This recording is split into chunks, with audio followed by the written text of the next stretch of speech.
Braves lead the Phils by just a game. Time to get serious. Tonight, the Fish and the Braves both have their big guns on the hill. Josh Johnson is one of the National League's finest. Jurrjens is one of Atlanta's best young arms. Every night it gets closer. Marlins and Braves.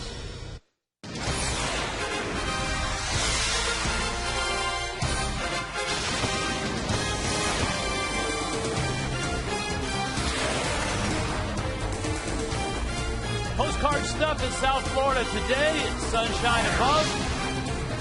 Sun Life Stadium ready to go. Game 2 of the 3-game series. The Fish 3 over now. The Braves a game up over the Phillies in the East. Come on inside as the Marlins get ready to go against the Braves. Hanley Ramirez is hot right now. Jurrjens will try to slow down the Fish. And the Marlins will try to hold a lead, hopefully, for Josh Johnson. Oh, yeah, Pitbull and Fat Joe. And, of course, our good friend Billy is here. Hi, everybody. Rich Walsh along with Tommy Hunt. Welcome to Sun Life Stadium. If the Marlins can play like that first pitch, they'll be okay. Tommy, they are okay right now. The Marlins in the last couple of weeks have been swinging the bats well, and last night they jumped on the Braves early. You know, it's amazing when you see little things happen. When you get some runs early, you play some good defense, which the Marlins did last night, and got 4 solid innings out of the bullpen. They didn't give up anything. Bobby Cox and the Braves, a 1-game lead in the East. One of the reasons why they have the best home record in all of baseball. On the road, it's a different story, and the Marlins this year have taken advantage of that. Yeah, they have. It's really one of those things you can't figure out with the Atlanta Braves, why they've played so much better at home. Against the Marlins have fared well against these Atlanta Braves here in this ballpark. Overall, the Braves are 29-38 away from Turner Field. So the Marlins, it's a good matchup tonight because Josh Johnson has pitched well at home, and the Marlins have played the Braves better at home than at Turner Field. It's Josh Johnson against Jurrjens. Lots of J's here tonight. For the Fish, last time JJ was on the mound, it was against the Braves, and it was a 6-1 lead just like last night, but the Marlins couldn't hold the lead. You know, I think we're more frustrated than JJ has shown. 11 no decisions this year. 7 times he's left the game. Where he's gone 6 or more innings, he's left the game with a lead only to get a no decision. I talked about his record at home. 7-2 and a 1.48 ERA at home. Jurrjens, good young arm. His ERA and record not as good as it was last year, but still a dangerous guy. Yeah, this is an interesting matchup because Jurrjens, along with his club, he's pitched better at home, 6-0. On the road, Jurrjens is 0-4 with a 6.62 ERA. So something's got to give here tonight. All right, there you go. National anthem's going on. That means we got to get out of here and get ready for the first pitch. As the Let's Marlins go, Rick. get Let's ready go. to take on the Atlanta Braves. Swinging with John Maley. We'll do that when we return.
Welcome back to Marlins baseball. Marlins and Braves on a super Saturday here at Sun Life Stadium. We wrap up the national anthem. Get ready for baseball tonight. Josh Johnson and Jurrjens, the pitching matchup, and the post-game concert on a super Saturday is Fat Joe and Pitbull. So it is a lean back Saturday here on Fox Sports Florida. All right, the Marlins have used and continue to use a lot of young hitters in the lineup this season.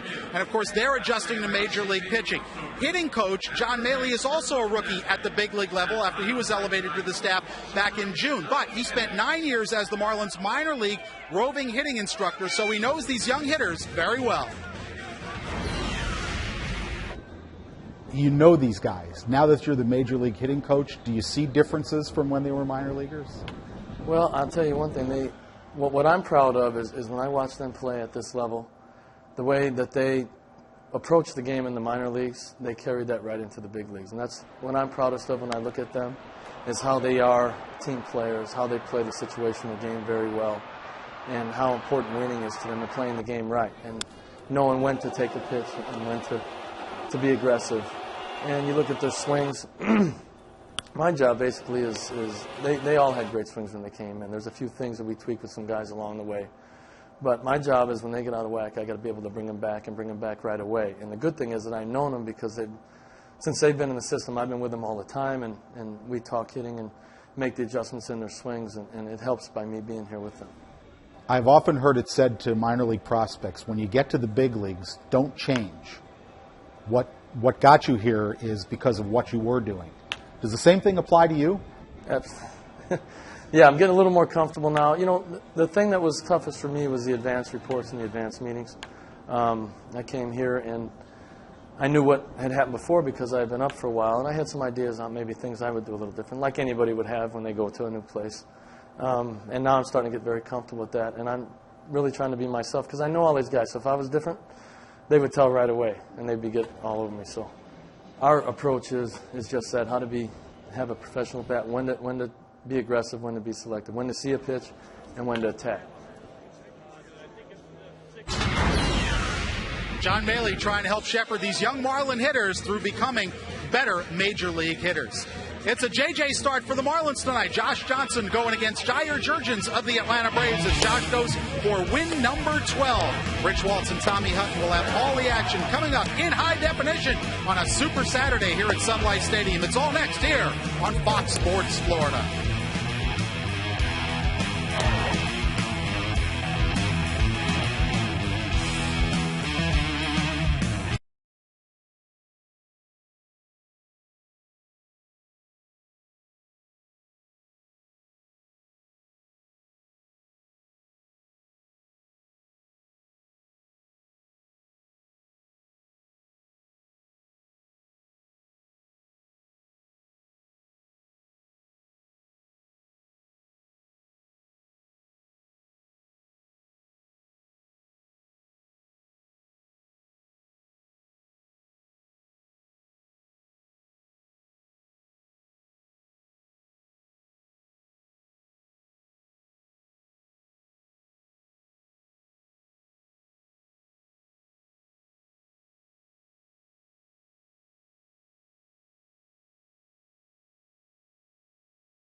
Toyota, moving forward. By AT&T, find out what's possible with the nation's fastest 3G network. AT&T, rethink possible. And by Publix, where shopping is a pleasure. Baseball on a Saturday night here at Sun Life Stadium. The Braves and the Marlins settle in. Marlins winners of Game 1 last night, 6-1. Josh Johnson gets another crack at these Atlanta Braves. He thought he had him beat last weekend. He left the ball game up 6-1. The Braves came back and won it. And JJ's next start against these same Braves, and he's out in front 0-1. He's pitched 2 games against these Braves. He's gone 12 innings, 6 innings in each start, giving up just 9 hits and 1 earned run in those 2 outings. Both no decisions against Atlanta. Plus a fastball in on Omar Infante with Jason Hayward and Martin Prado to follow. Infante 0 for 4 last night. JJ's slider swung on and missed, and it's 1-2. Good to see. Every once in a while we'll see Josh Johnson try to get a feel for that slider early in the game. So that's good to see him throw a pretty good one there. Working with Brad Davis tonight behind the plate. And another. That was even a better one. Nasty slider. Here are the Braves tonight, still at 78-57 and still in first place, though their lead is down to a game in the East. Omar Infante, you just saw him. Jason Hayward has hit really well in this ballpark in particular this year. Martin Prado, an all-star. Brian McCann, always an all-star. Derek Lee, the former Fish. Melky Cabrera gets a start. Alex Gonzalez, Rick Ankiel, and Jurrjens hits 9th. Hayward goes after a fastball, 96 miles an hour, and he fouls it back. Jason Hayward has just hit the Marlins, period. It doesn't matter if it's been in Atlanta or here. He's hit 385, 15 hits against the Marlins this year. He was in the lineup for just one of the 2 JJ starts. Remember, he had spent a little bit of time sidelined with an injury this year. 1 for 3 against JJ. 1-1 pitch misses outside. There's Bobby Cox. Anytime you got a guy up there throwing that hard, Bobby has the catcher's mitt ready as he stands in that visitors dugout here in Sun Life Stadium. Bobby, a third baseman, coming up as a ball player, getting to the big leagues, and of course making his mark as a manager, and that's a path that will end up in Cooperstown in the Hall of Fame. Hayward walks, and here comes Prado. Bobby Cox has had 20 seasons where his teams have played 500 or better. He will be our guest on Marlins Live tomorrow, in which will be his final game here as a skipper in this stadium. Hayward has good speed. JJ to the plate. Prado pops it up. Gabby gives chase. And to the wall. And it's about 3 rows in. Counts 0-1. Ugla had his back.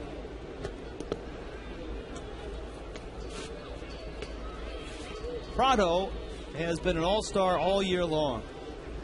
Both defensively and offensively. Played a terrific second base. He has been an outstanding hitter wherever the Braves have put him in the order.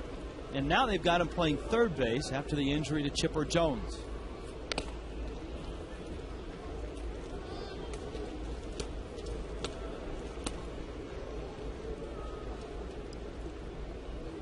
As we told you last night, Prado still playing with a broken knuckle on that right pinky finger.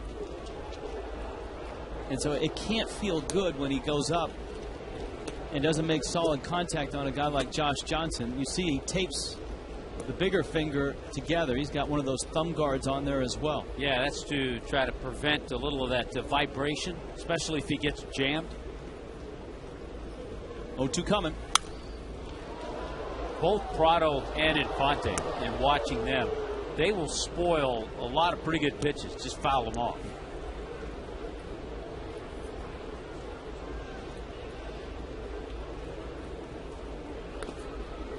Well, the Braves are one of the most patient teams in all of baseball in terms of walks and on-base percentage.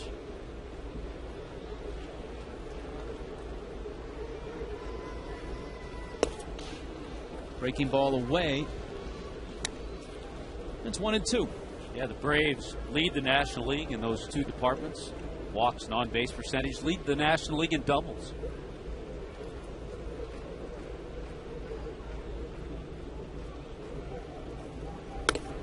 AJ, another throw over. Hayward is that a great combination of power and speed. You know, he does have 9 steals, but he's also been thrown out 6 times.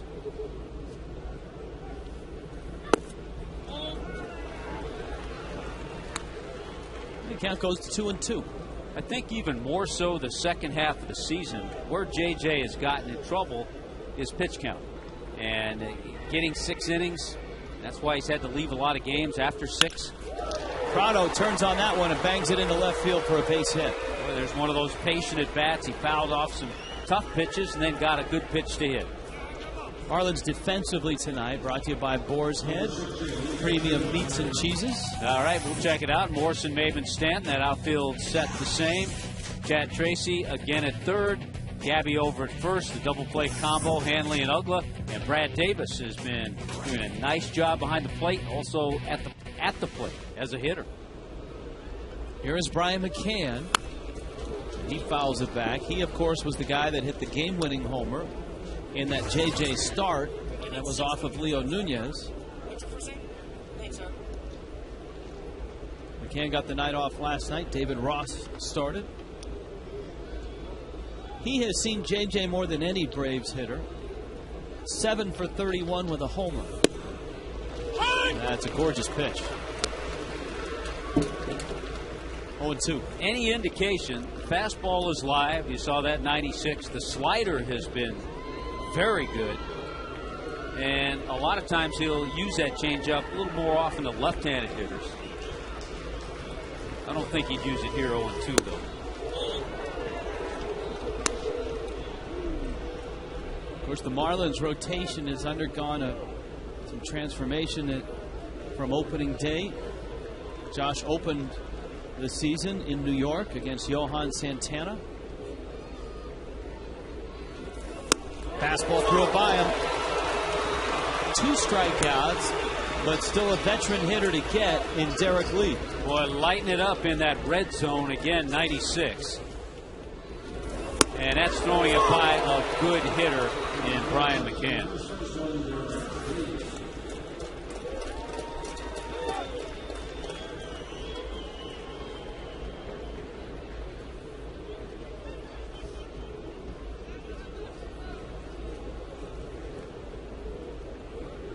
Here's Derek Lee.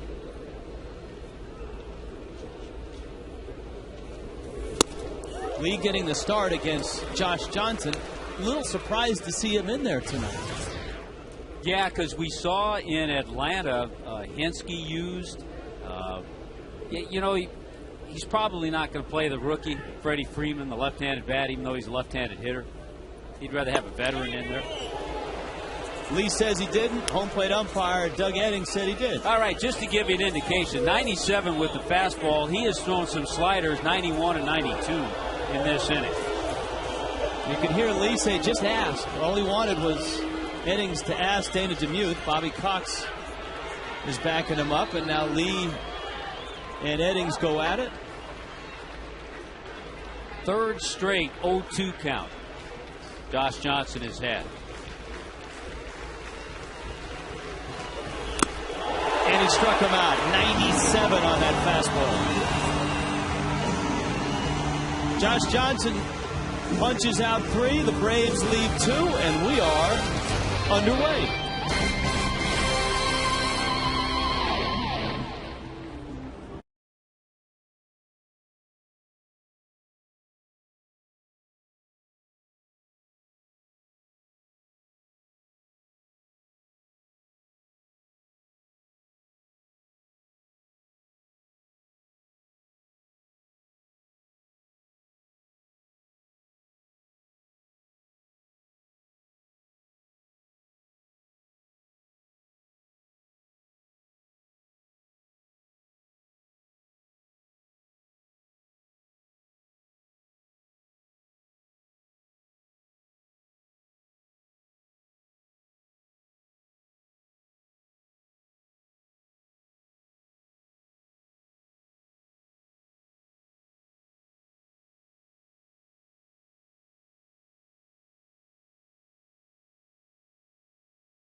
in the top of the first. Here comes the Marlins lineup. The Fish trying to get to 4 over 500. That's been an elusive mark all season long. Cameron Maben, Logan Morrison, and Hanley Ramirez, the first 3 out of the chute. Dan Uglick, Abby Sanchez. Chad Tracy's hot right now. Look what he's done his last 7 games. Mike Stanton, Brad Davis, and J.J. hits 9th. Well, a good one on the mound for the Braves tonight in Jurrjens, but he has struggled away from Turner Field. He's not won a game on the road this year, and his ERA is over 6.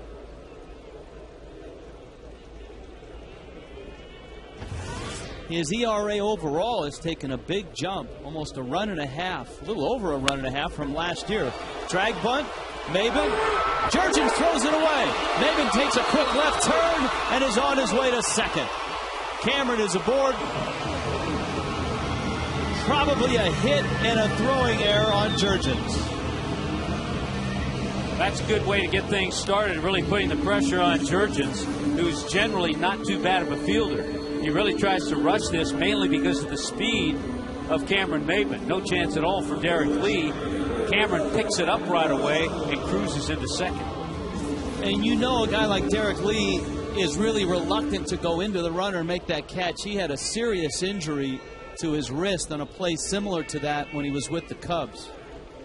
So here's Morrison now with Maben at second. Lomo hits the ball to left field. Melky Cabrera comes over and in and makes the catch. He's not going to like that at bat. He had a chance to be a little more patient, maybe get something he could pull with Maben at second base, because you get the feeling with these 2 guys on the mound we're in for a low-scoring game. And unfortunately, Lomo wasn't able to get the job done that time. Here comes Hanley now, and he's red hot. A 10-game hitting streak. 18 hits in those 10 games, and he really is.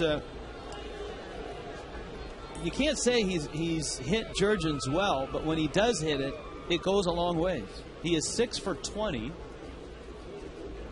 3 home runs. So 3 of his 6 hits have been homers.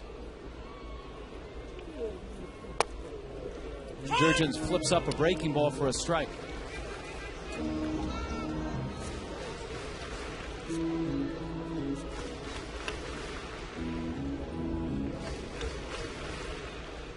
Out of Curacao, and originally property of the Detroit Tigers.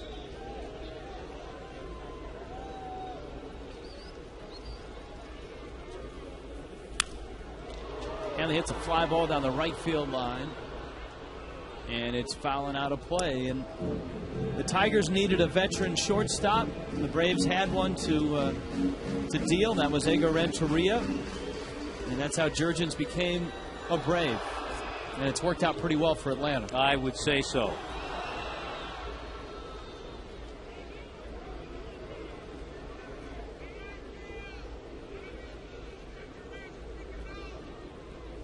Jurrjens out in front 0-2. Fastball in. Hanley fouls it back. Hanley 1 for 2 last night. The Braves were very cautious with him. He scored twice, drove in a run, and was walked twice. Also picked up a couple stolen bases.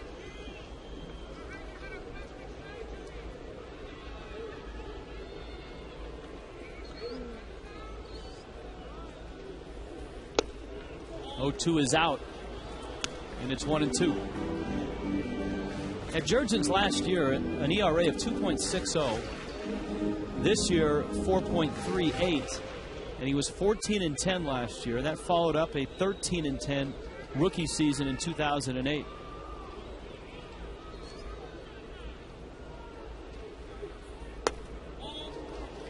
Changeup missed away. Yeah, that ERA last year was 3rd in the National League, too. So he didn't give up too many runs last year. Matter of fact, that pitch just missed. He allowed 2 earned runs or less 26 of his 34 starts last year. He's still part of a very talented Braves rotation. That missed outside. Jurrjens turned from the umpire, walked behind the mound, he's probably thinking one of those has to be a strike. And Doug Eddings letting Bobby Cox know where that pitch was. See, he's right. It's that far outside. It's outside. And he just threw somebody out. And I'm not sure if it was Bobby Cox or somebody else. I think he threw Chipper Jones out. He did throw Chipper Jones out.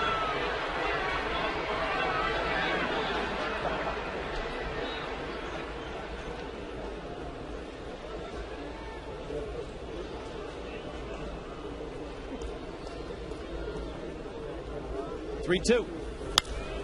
Hanley fouls it off. We talked about it in Atlanta. We talked to Chipper in Atlanta. He was around the batting cage, and they wanted him, because he's out for the year after knee surgery. They wanted him with the club.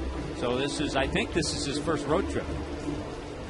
Well, umpires will tell you they'll take it from a manager, but that's about it when it comes to jockeying off the bench in balls and strikes, especially a guy that's on the disabled list. They're not going to take it from him. They've been still at second. Hanley steps out.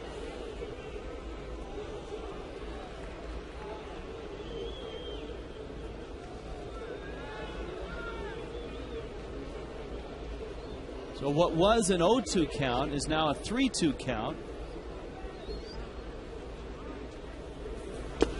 And he walked him. That's an outstanding at bat by Hanley Ramirez. Here's the Braves defensively. Boar's Head Premium Meats and Cheeses. All right, we got Melky Cabrera in left, not Lomo. We saw the Marlins defensively already. We'll give you Cabrera, Ankiel, and Hayward in the outfield. Prado, Gonzalez, Infante, and Lee around the infield. And the all-star, Brian McCann, behind the plate. Finest meats and cheeses as well.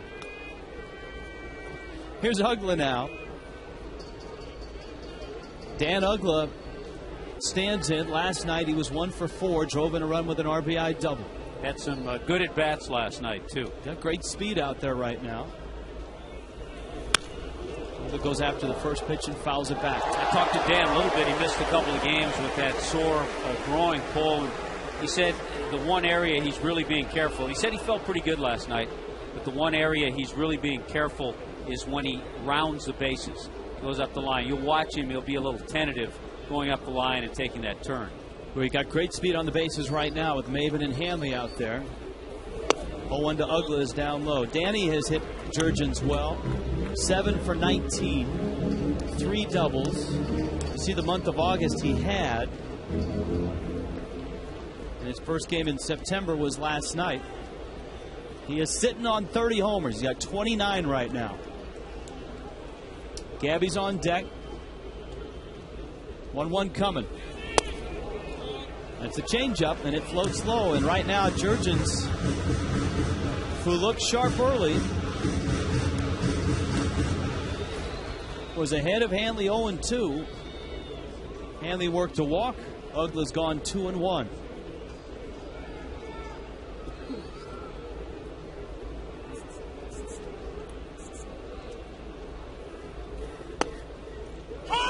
Catches the corner. One thing about Jurrjens, he has 3 quality pitches. We've seen his fastball. He adds and subtracts with that fastball pretty well.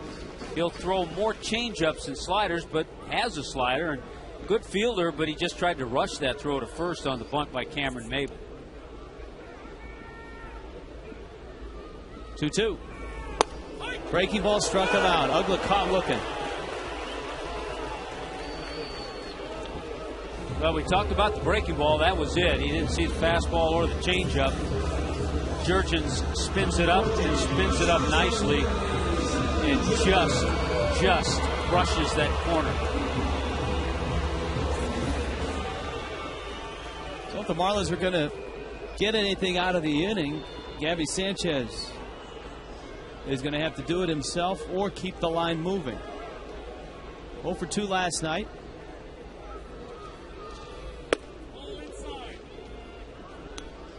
You can see, especially over the last month, that teams all of a sudden have really tried to pound Gabby in early with fastballs. Yeah, they have.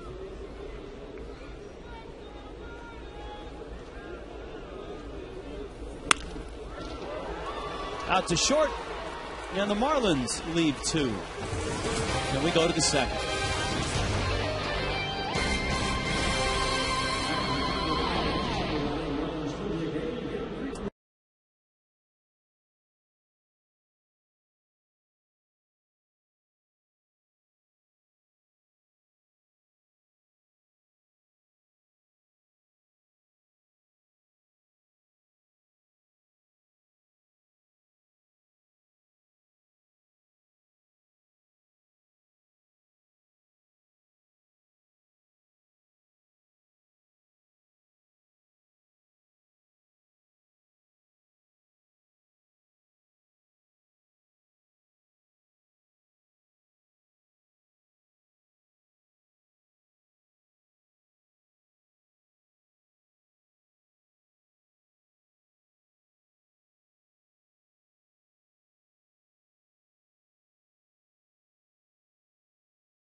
Tied, apparently. This copyright telecast presented by the authority of the Marlins may not be reproduced or retransmitted in any form. Counts and descriptions of the game may not be disseminated without the express written consent of the fish. Melky Cabrera. Letter high fastball for a strike. Alex Gonzalez, Rick Ankiel to follow against JJ, who lit up the gun with fastballs of 96 and 97. This is outside. It's 1-1. Cabrera did not get a start last night. Matt Diaz was in left.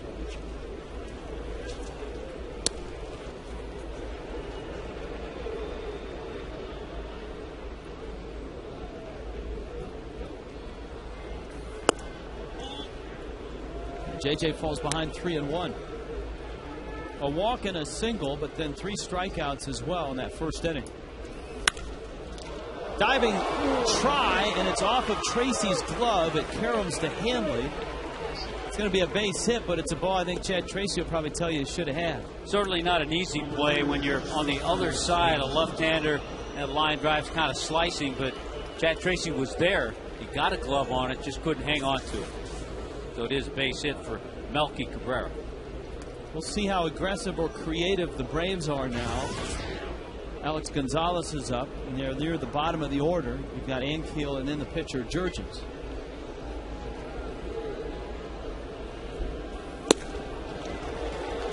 This is as hard as we've seen Josh Johnson throw 3 weeks. Yeah, he's been going up with fastballs 96 and 97. Occasionally we've seen him touch that. But not with this command. Not with this command and consistency.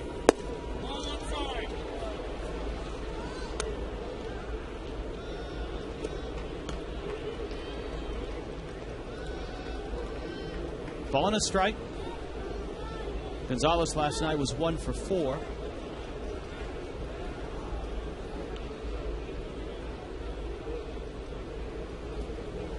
Last night, of course. Looks like he had Cabrera leaning a little bit, too.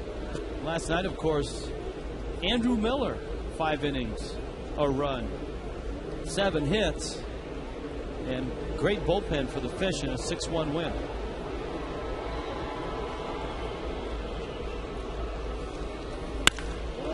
Gonzalez hits it well to left field. That's over Morrison's head, and it's off the wall. Over Lomo. Maben has it. Runner coming home. Hanley's relay. Safe at the plate. And in at third is Gonzalez. I'm not sure what happened out in center field, but neither Cameron Maben nor Hanley Ramirez had good throws on that relay. Well, and I think it just goes to show you that's why Gonzalez ended up at third, and that's why there was no play at the plate. Alex Gonzalez goes down on that fastball and absolutely rakes it. The ball bounds over Morrison's head. Cameron didn't really have a lot on the throw. It's a little bit high. Same thing for Hanley. Not too much on the throw. Cabrera is able to reach the plate, and on that throw, Alex Gonzalez went to third. Infield's in. Little chopper first base side.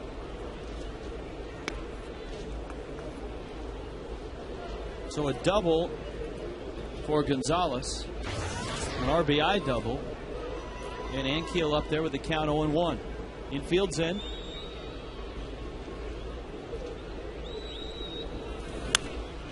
JJ has jammed him twice. It's 0-2. Well, he'd like to get him. It was a rough night for Rick Ankiel last night. He struck out 4 times. He's had a little success. He's 3 for 9 in his career against Josh. Got him. So 5 consecutive strikeouts for Ankiel in this series. Now you have to think about a squeeze. Yeah, you do. Bobby Cox never one to shy away from putting on the squeeze.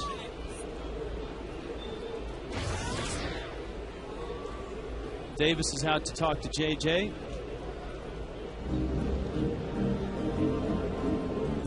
The key, if you're not sure, and you certainly want to go after Jurrjens, it's early in the game. The key is to keep pounding with that good fastball up, because if he does in fact squeeze, he might pop it up.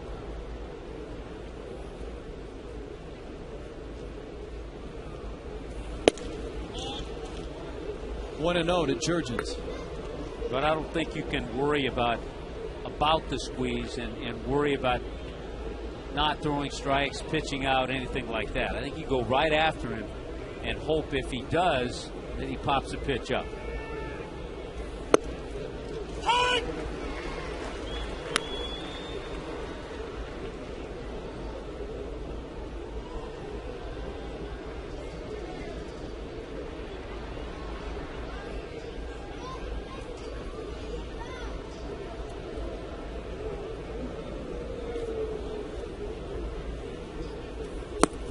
One pitch is in the dirt.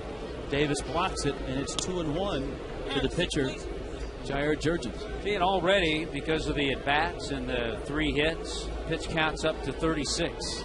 JJ's not out of the second.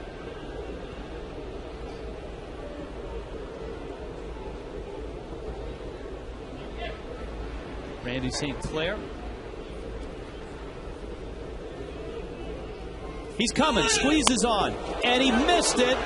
Davis will tag him out. And it was a high heat. He stays up in that area. I mean, that one was way out of the zone. There's no chance at all for Jurrjens. So the plan worked out, got the out, big second out. Here's that fastball. And Jurrjens didn't have a chance. Neither did Alex Gonzalez. He was nailed. And good job by Brad Davis. That is not an easy pitch to catch. You're down in that crouched position. You have to go up and catch a 96-mile-an-hour fastball. JJ misses in, and the count is 3-2.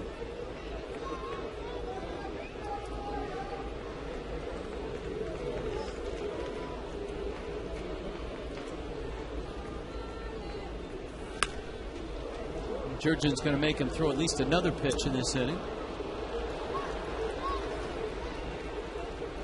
Marlins will see a lefty tomorrow. Mike Minor, one of the top prospects for the Braves, a first-round pick out of Vanderbilt. Alex Sanabia goes for the Marlins. The Fish miss Tommy Hanson and Tim Hudson. Even Jurrjens is making Josh Johnson work, fouling off those last 2 pitches.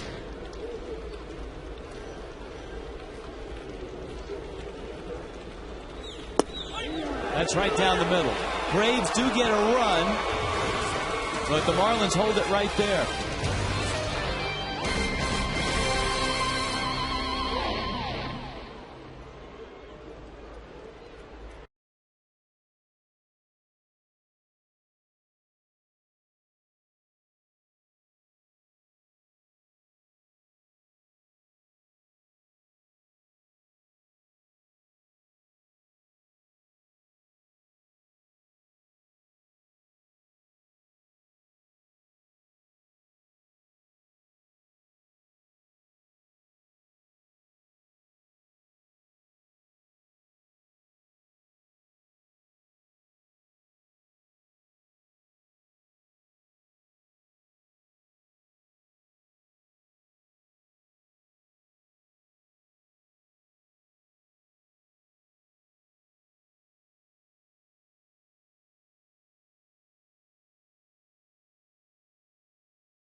Double shot out for Boar's Head. There it is. Cabrera, Ankiel, and Hayward in that Braves outfield. Prado, D. Lee at the corners.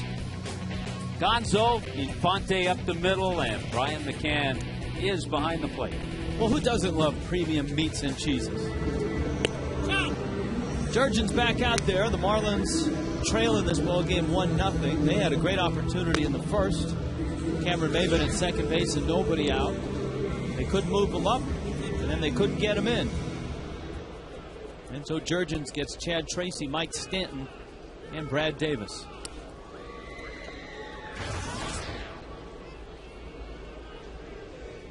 Tracy on a nice run, which included a 2-for-4 night last night. And in his big league career, he's hit Jurrjens well. It's 4 for 7, a homer, and 5 RBIs.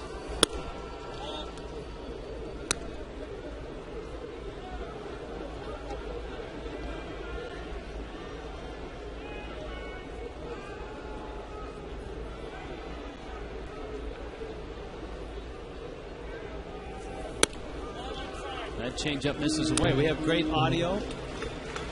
Was that Mark Butler flipping the dials tonight? Marcus has got it dialed in. You can hear Doug Eddings on every pitch. That one fouled back. Doug Eddings has been very talkative back there. I don't know if Chipper Jones would agree. But I actually heard him earlier in the game. The ball boy came out to give him some balls, and he said, "Son, what's your name?" He wanted to be on a first-name basis with the ball boy. It's got the interesting glasses going on there with the twilight. Those glasses are used on cloudy days and in daylight and can help your vision. And what umpire doesn't want to have his vision helped? 3-1 to Tracy.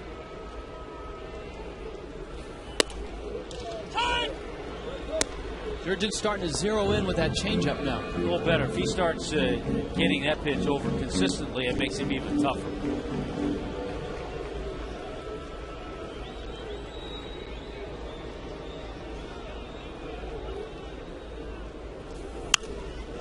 Went after a high fastball.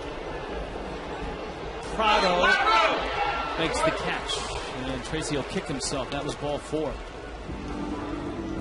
Now's your chance to purchase premium seats in the new Marlins ballpark. The Marlins are now accepting deposits on 2012 season tickets in the new Marlins Park. 1-877-411-2012. The number to call today to schedule your appointment at the new sales headquarters. Here's Mike Stanton. Jurrjens outside with a breaking ball. I was just thinking something, talking about getting seats at the new ballpark. There aren't as many seats as there are here. I think Marlins fans over the years have been spoiled with attendance the way it is to just at the last minute get a nice seat. I don't think that's going to be the case, so you may want to get that nice seat early.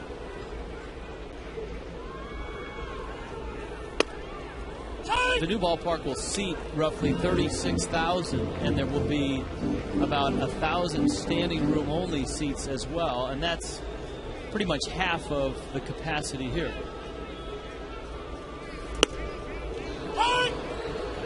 Stanton takes a couple. It's 2-2.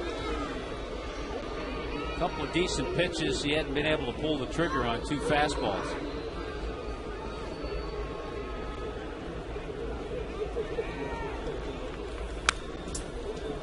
Threw another fastball at him. Mike fouls it back. It's going to be an interesting month of September to watch Mike Stanton. And see if he's able to pull out of this spin that he's been in.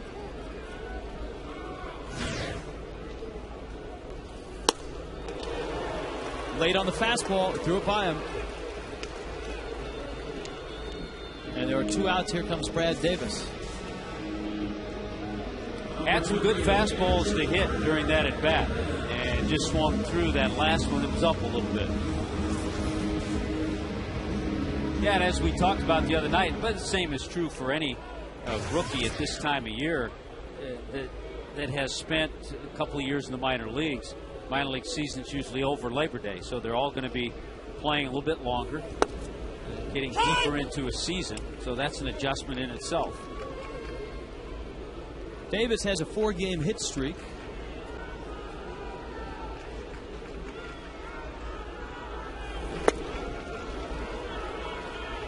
Out in front of that changeup.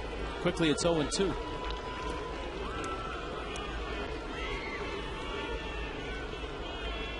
Yeah, Jurrjens had a good month of August. He was 3-0 in the month. Outside corner at the knees. Doug Eddings rings up Brad Davis. Jurrjens locked in the second.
Está disponible en español vía Zap y es presentado por KFC. On a Super Saturday, Marlin Rally flags the giveaway gift tonight. 1-0 Atlanta. They forced Josh Johnson to work through his 2 innings. Gets the top of the order, Omar Infante. misses high. Infante struck out back in the first. Johnson then walked Jason Hayward and gave up a single to Martin Prado. Slider out to left. Hanley calls for it. Morrison calling him off. Hits Hanley. Makes the catch. That's a ball that Hanley's got to hear Morrison. And I know Morrison hasn't played much in the outfield, but we talked about that play last week. Yeah, we saw it in Atlanta. I was having deja vu all over again. I thought I was in Atlanta. Who did catch that, Hanley or Morrison? Morrison. No, Hanley did. Hanley did. I thought Morrison had it. It's one of those, if you're Morrison, you have to just take that little half-second peek, and if you see Hanley, and Hanley needs to be a little more visual in letting Lomo know that he has it. Because Morrison, is, as we've seen, is an aggressive guy. He's a runaway train out there. He's going to hit somebody. And he's playing outfield really for the first time. Yes. He played some in high school, and he's played some coming up. On one pitch. Yeah, Hanley has to spread his hands out a little more, open things up, because you can't hear him. Logan's not going to hear Hanley because he's racing in, calling for it himself. The trouble is you want Morrison to be aggressive on balls in front of him. You just don't want him to kill Hanley. Yeah. The other thing, if it's catchable by either one, you want the left fielder to catch it. You always want the outfielder because he's coming in on the ball. And I think that's the ball there that you want Lomo to catch. Yes. The ball in Atlanta where Hanley was settled under it. Well, yeah, Hanley was still backpedaling on that one. Yes, and Lomo nearly ran him over then, too. 0-2 coming to Hayward.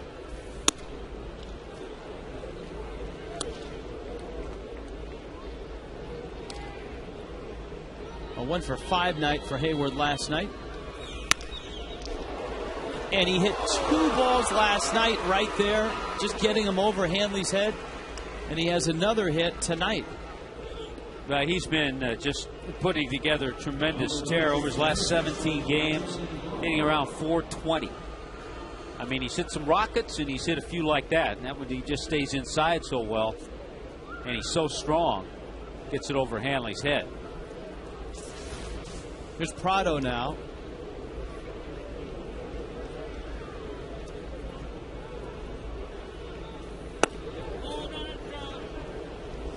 JJ misses down low with a slider. But as well as JJ's throwing, and he didn't really miss, as well as JJ's throwing, he's yet to have a clean inning, a 1-2-3 inning. That's why his pitch count is approaching 50.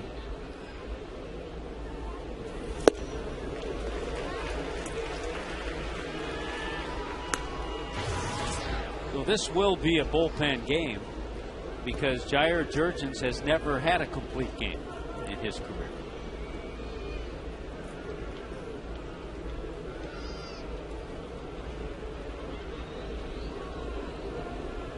The Marlins bullpen, by the way, is without Brian Sanchez, at least for the next couple of days. He has a sore side. Reinforcements have arrived, certainly with Jorge Sosa and Chris LaRue, so there are plenty of arms down there. But none of them have that forkball that Sanchez has.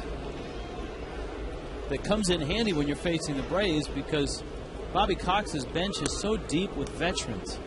Hinske, Gloss, young sluggers like Freeman, that a weapon like Sanchez has with that forkball, he can get lefties out as well. That's what has made Brian so effective down there. By the way, the Padres lost again today. They've lost 9 in a row. Colorado beat them 6-2.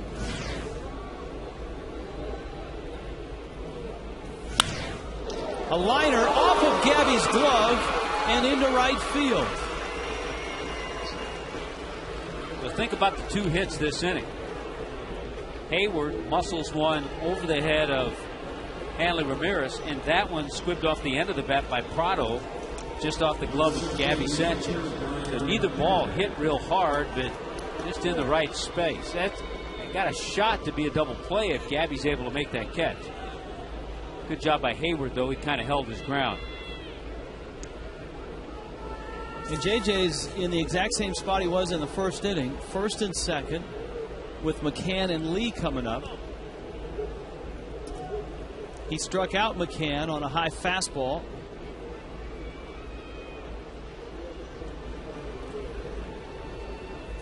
What do you realize, Rich, if the Giants are able to win their game tonight against the Dodgers, they lost to the Dodgers last night, they could get to within 2 games of the Padres.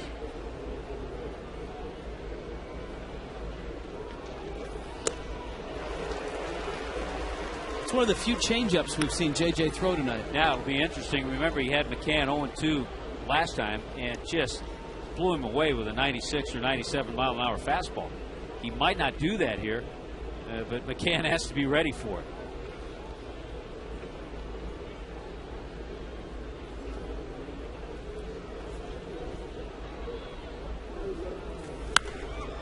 Another change up, and he fouls it back. Well, you're right about the fact that the Giants are 3 back starting play, and if they win tonight, they can be 2 back. But don't go to sleep on the Colorado Rockies, who are now 71-64, and the Rockies are 5.5 back of the Padres. They're doing it again. And this is their time of year.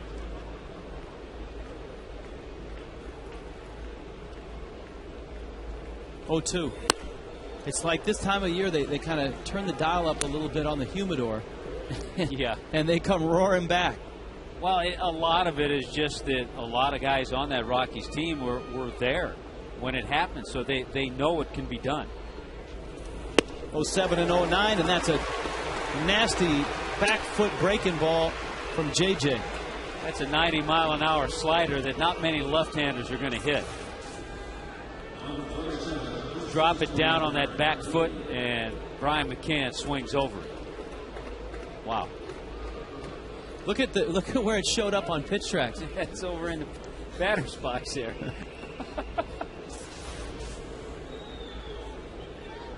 He still has to get Derek Lee, and he struck Lee out with some good heaters. He starts him with a slider and misses. Cubs beat the Mets 5-3. And the Reds answered the Cardinals and beat St. Louis 6-1. And they beat Adam Wainwright in the process. So Cincinnati a 6-1 win, and that rebuilds their lead to 8 games in the Central.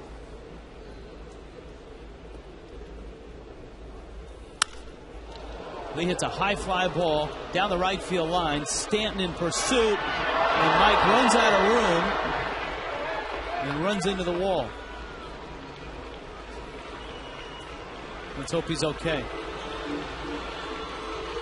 There's the Central standings. Well, the Cardinals won the first game of the series, but Cincinnati came right back, and by doing so maintains that 8-game lead.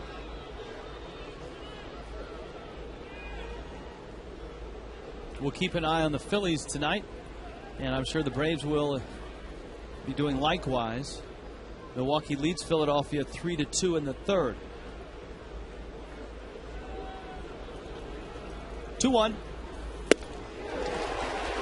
Right now, Lee can't catch up to that good fastball. And JJ still has it, too. The problem is, at this rate, he won't be able to throw it much past the 6th inning. If that. Right now, you're hoping you can get 6 out of Josh.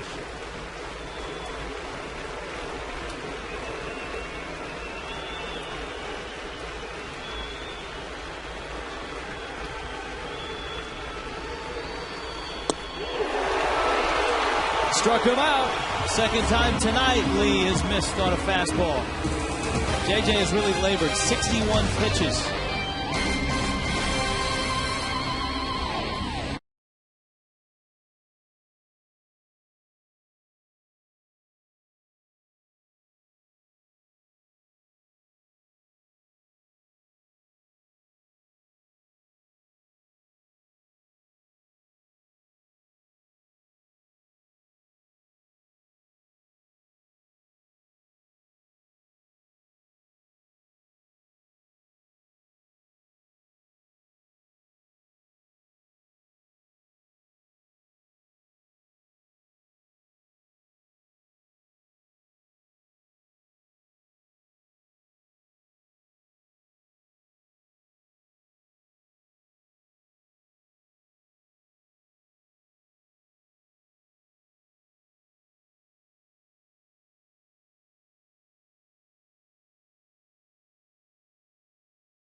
car, truck, or van, who are you going to call? 1-877-MAROONY.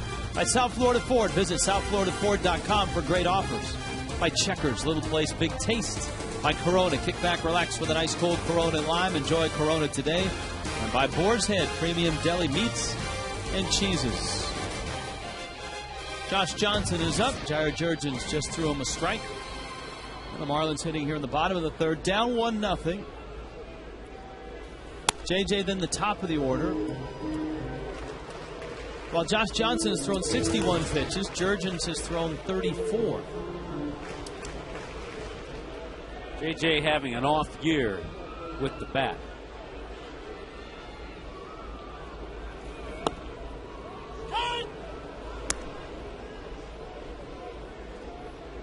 One and two the count. Yeah, strikeouts build that pitch count up. Base runners do. Josh has 7 strikeouts. Jurrjens has 3 in the 8 hitters that he's faced.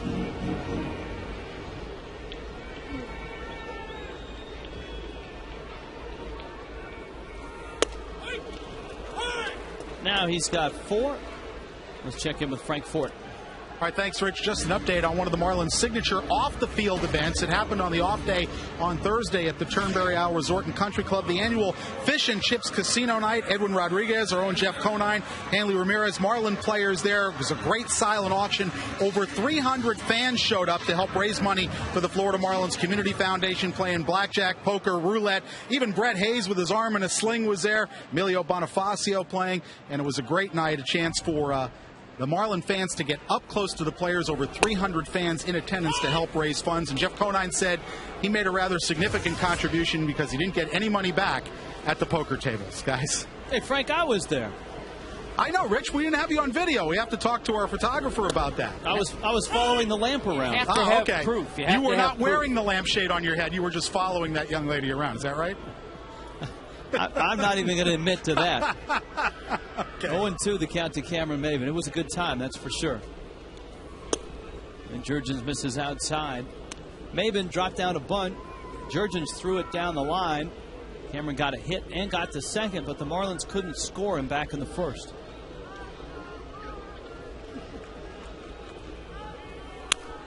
Yeah, and so far that's the only hit. It seems like Jurrjens has settled in. Certainly settled in better in the second inning. We started to see a few more change-ups. Started to throw that pitch better. Saw Maven walk a couple times last night. Drop down a nice bunt.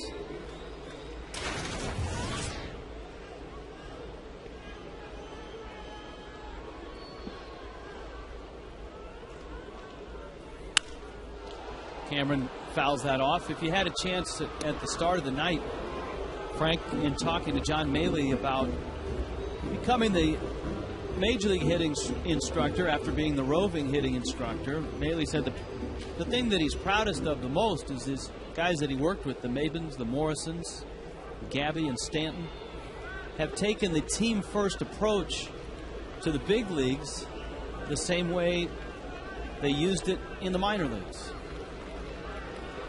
And he's taken the same approach because he said if he didn't, they'd know it. Maven got that breaking ball, hits it pretty well, center field. Ankiel got a good jump, and he makes the catch.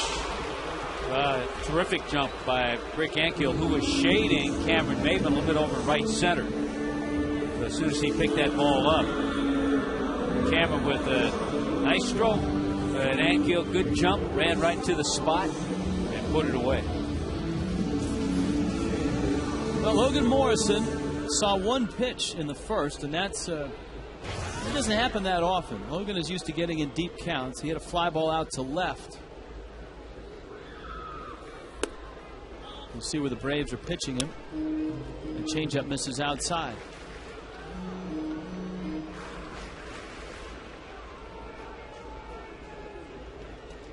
Two triples last night. Drove in a run.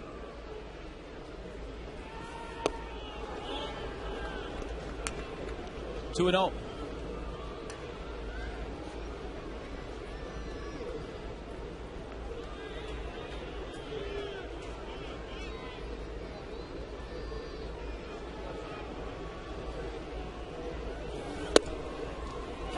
outside corner. Our Geico quote of the night from Logan Morrison.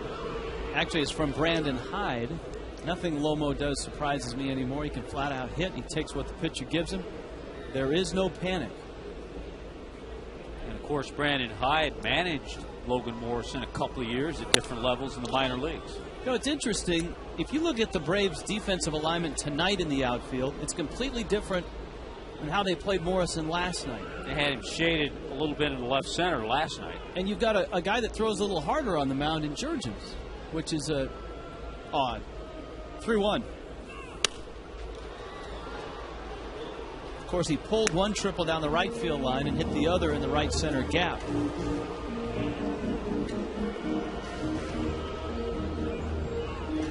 There's the skipper with a win last night as the interim manager. Yeah, he was all smiles. That was great. He got the lineup card.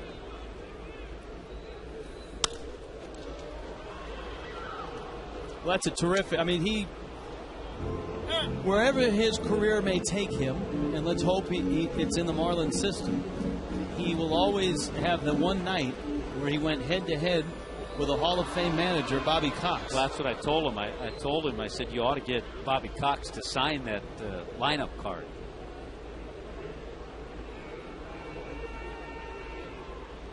(3-2). There's the Logan Morrison that we've come to see, that patient hitter. There is no panic, as Brandon Hyde said. 23 walks, 29 strikeouts, maintaining that on-base percentage over 400.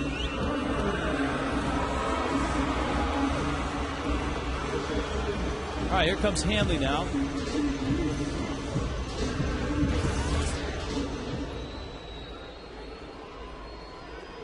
Morrison in first, 2 outs.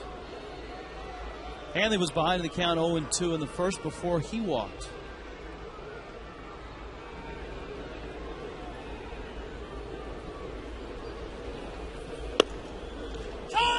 Change up for a strike. Well, this looks like the Jurrjens that last year had the 3rd best ERA in the National League. Yeah, he'll throw, as you saw, that changeup any time. He's had his issues health-wise this year. In spring training, he had some stiffness in his shoulder and was on the disabled list with a hamstring injury this season.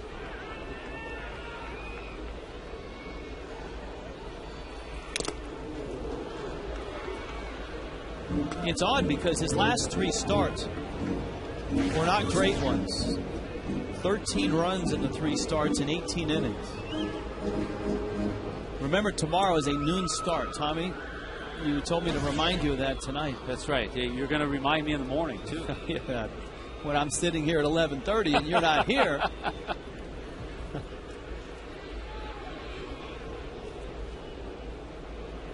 Tell you one thing for Jurrjens, though, I think it took him time after he had the injury, the hamstring problem, went on the disabled list. But in his 12 starts since coming off the DL, he's 6-1. So he's in a much better group. Uggla waits on deck. Hanley still behind in the count, 0-2.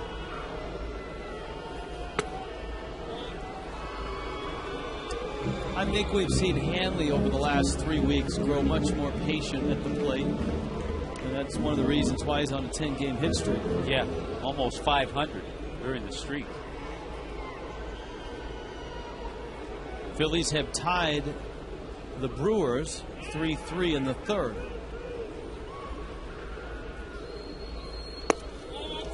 It's outside. Jurrjens reacted. I tell you what, you're right about Hanley because he's taken some really close pitches. He did so in the 1st inning, and he's done so here in this at bat.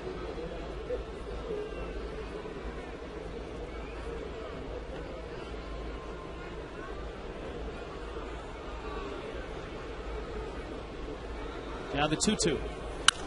Hanley got a fastball and sends it up into the seats. Hanley with 12 career home runs against the Braves. The one he fouled off was number 5. Pitch 4 was the one in question. Yeah, so it was out.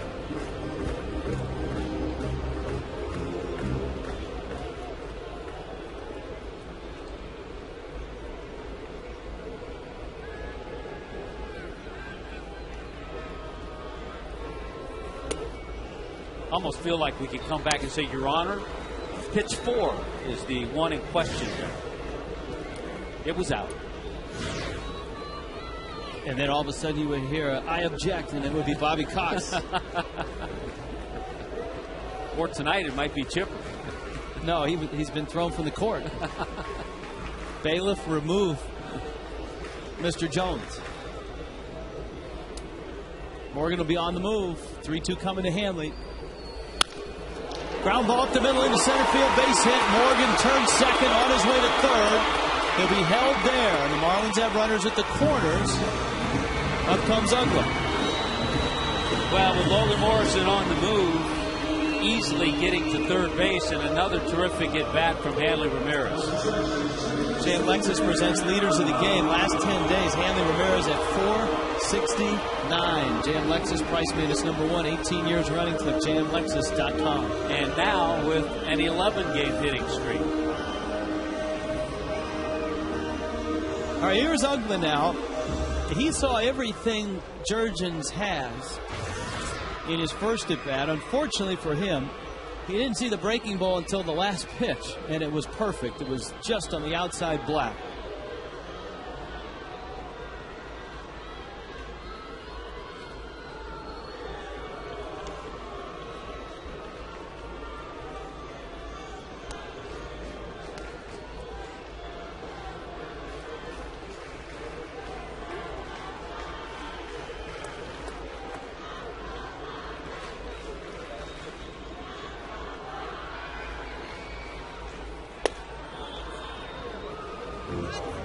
Missed outside, and you see Doug Eddings come out from behind home plate.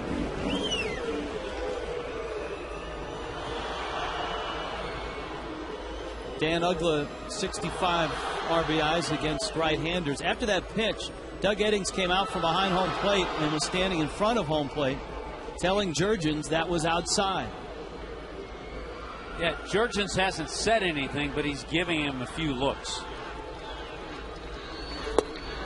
Changed the breaking ball for a strike. Here's the pitch in question, Your Honor. I think Jurrjens may have a beef. That's borderline, but I'll allow it.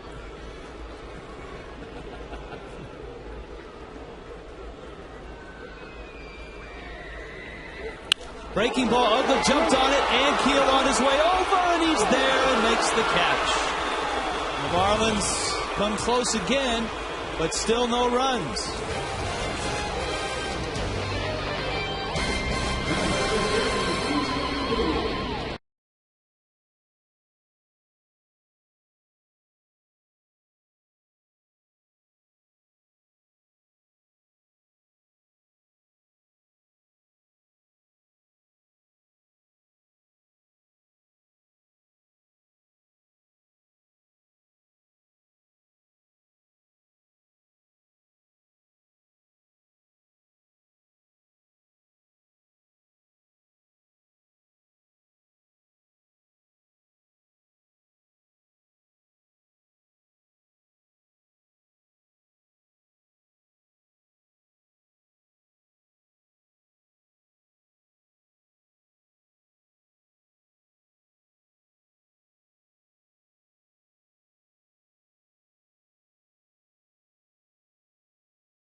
name?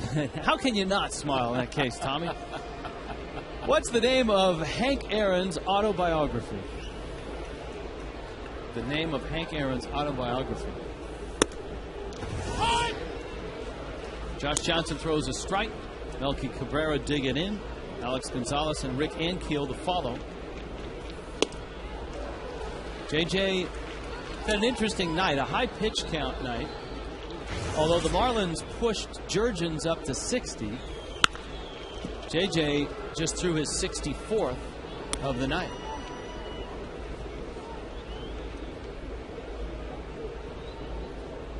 Seven strikeouts for Josh. And a fastball. Cabrera behind it, cursing himself as he goes back to the dugout. Yeah, I'm not sure if he was mad that he just missed it, or if he's mad that he swung when it was in the catcher's mitt of Brad Davis, or if he just swung at a bad pitch. But 8 strikeouts for Josh Johnson. Here's Alex Gonzalez. He sends one to center. Maben in, now back, and there. And makes the catch. 2 of the hardest hit balls tonight have been hit by Alex Gonzalez. Hit that double into left center and hit that ball well. Josh Johnson on the all-time Marlins strikeout list, climbing up the charts, has tied Josh Beckett. He's got 8 tonight. His career high is 12. Yeah, he's climbing rapidly tonight. Had 12 strikeouts against San Diego earlier this year. Now Ankiel has struck out all 5 at-bats in this series. It has not affected his defense. He's made a couple of nice plays in center field. Yes, he has. Uggla thought he had tied the game at the very least with that ball in the gap.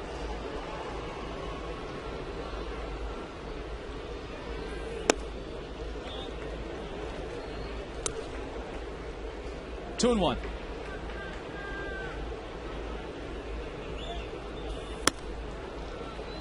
And JJ all of a sudden has lost the plate. Yeah, and that's unfortunate. He can come back still and get Ankiel, but a chance to have a quick inning because he got 2 quick outs.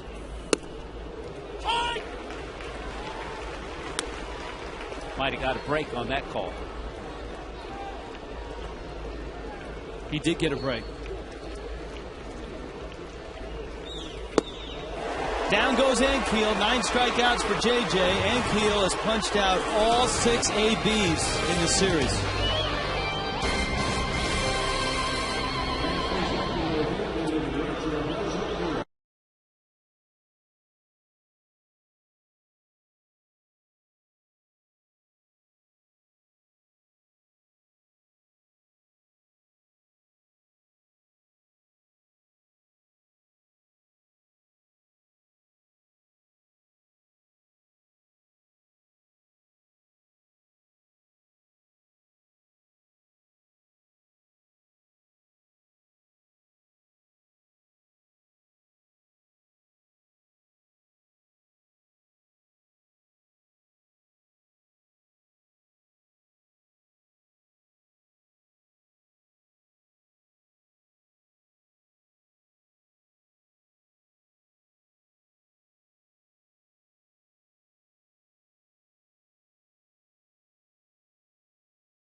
Folk song as well, wasn't it, Tommy?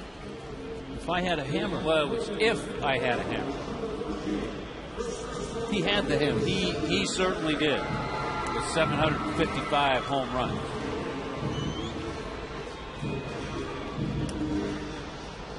Josh Johnson has the hammer tonight with 9 strikeouts in 4 innings. You know the other thing about Hank Aaron? Anytime you have heard him over the last 5 years or so interviewed about the steroid issue and all the home runs, he's always gracefully answered everything and not had a problem with anything. And you know, I think it's just a tremendous. It gives you an idea of his character and how he was able to handle his pursuit of Babe Ruth at that time. And the persecution, the racial strain that he was under, and the death threats that he received, and the way he handled that. I mean, if you can handle that, you can handle just about anything. And you're right, he has been a tremendous ambassador to the game of baseball. Gabby Sanchez flied out to right. Here's Chad Tracy. And he's going to fly out to left center. The only question is who's going to catch it. And Ankiel said, I didn't quite see it. Melky Cabrera makes the catch. Well, a couple of quick outs for Jurrjens here in the 4th. Here comes Mike Stanton.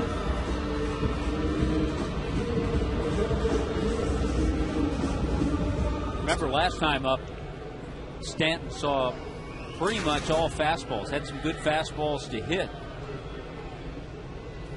There's another one.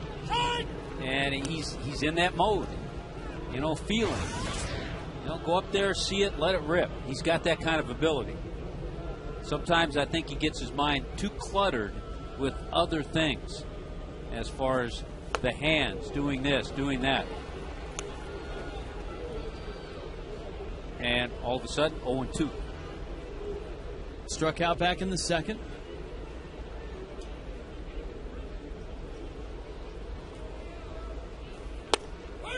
At the knees, down goes Stanton. That's a 6-pitch inning. And Jurrjens sends Josh Johnson, right back out there.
It's a noon start. Ricky Nolasco drawstring bag conveyors, courtesy of Preferred Care Partners. First 5,000 kids in the ballpark get one. A 12:10 start, Marlins and Braves tomorrow. 1-877 Marlins. And, of course, kids can run the bases in the Diamond Dash after the game. It's Jurrjens, Infante, and Hayward against Josh Johnson. Both pitchers, Rich, had low pitch innings in their 4th. JJ threw 11, Jurrjens just 6.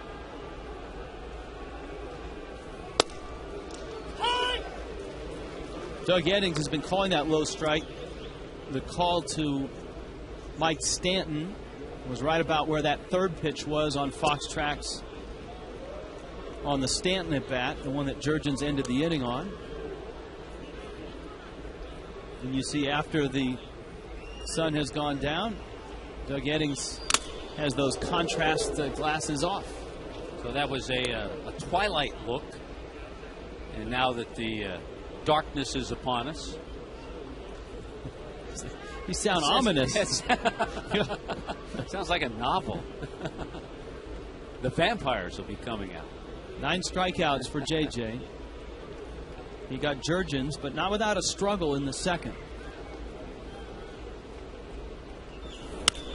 Jurrjens trying to make contact. You see him up there. He chokes up on the bat. And he's fouled off a lot of Josh's pitches tonight. So if you're Josh Johnson and you have this issue of high pitch counts, it's not like he's throwing a lot of balls. He's not missing the strike zone. How do you prevent that? I mean, that's a good question, because a lot of it is just guys like Infante and Prado and Hayward fouling pitches off, getting deep in counts. And Jurrjens goes down. Jurrjens isn't happy at that. He's not been happy with Eddings when he's on the mound, and he wasn't happy with him on this call. But you know what? It's close to the call he got on Stanton, so he has to take it. Oh, amen. You got to take the good with the bad. See, right on the corner. The one to Stanton was down that area. Hey, and he's not 6'6". Now remember, Fox Tracks does size itself to the different heights of the batters. So 10 strikeouts. Jurrjens has seen 15 pitches tonight from Josh. JJ's at 81 now here in the 5th. Has a liner in the center field, a base hit. One way to answer, to get back to your question, obviously when you get a pitcher, Jurrjens not really out of the norm, though. You want to try to put him away with a minimal amount of pitches. Number 2, and I think as JJ progresses, he's just going to build himself up to go longer and to throw more pitches, to throw 120 pitches in a game. And you would hope that at this point next season he will be there, because this is the season after a big innings jump. From 08 to 09, it was a huge jump. Remember, he missed a lot of 08 with the Tommy John surgery, so the innings load last year was a huge increase from the 08 load. And oftentimes you see that the following year, guys, especially late in the season, struggle. Yeah, last year, 33 starts, 209 innings. I think the term for that is now the Verducci effect, because Tom Verducci of Sports Illustrated came up with the formula for guys that have innings increases and what can happen to them, whether it's injury or ineffectiveness, the following year. It certainly hasn't affected JJ's ERA. I mean, he comes in at 2.28, and he's not an 11-5 pitcher. The Marlins, for goodness sakes, have blown 7 of his wins, and that's the highest total of any starter in baseball. Yeah, he's had 11 no decisions. And in those other no decisions, the Marlins haven't supported him with runs. Well, he's not getting any support tonight.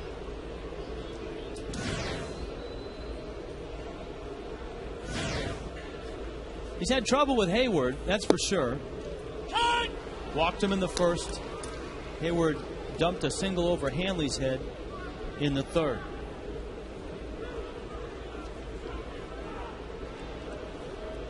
Let's see if Infante is on the move on a 3-1 pitch.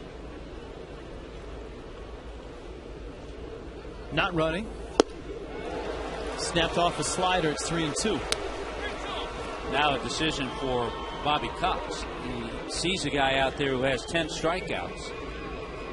3-2's the count. Does he have Infante running here?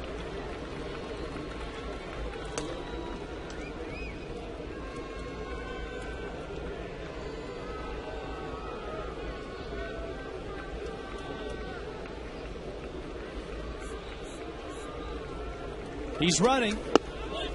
Ball 4. Boy, that's patience by Jason Hayward.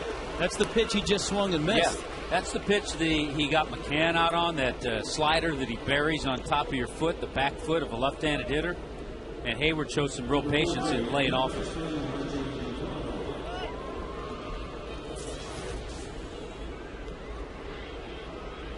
This will get a lot of lefties, and Hayward very patient.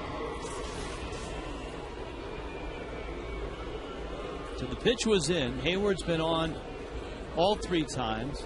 Prado has been on twice with 2 singles.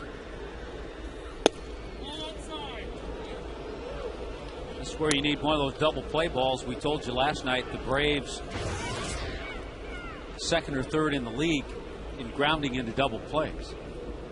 Andrew Miller got a big one in the first. Fastball, jumped on it. Maben after it. Cameron there, and he makes the diving catch. Cameron Maben. Wow. Runner going to third. JJ's throw. He's out at third. That's a double play. That'll help the pitch count.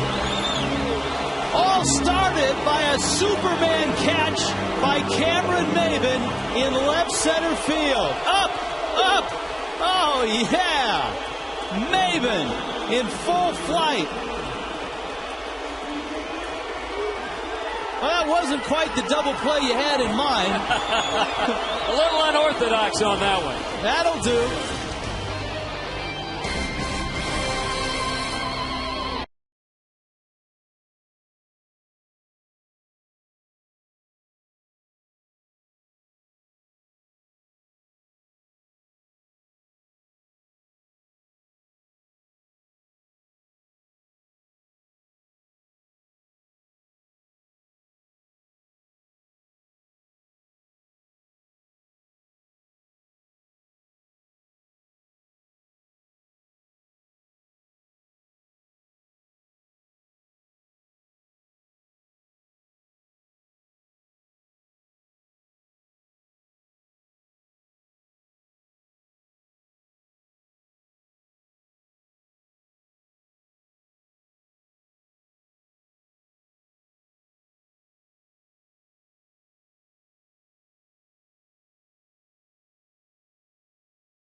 Got to that ball in left center field.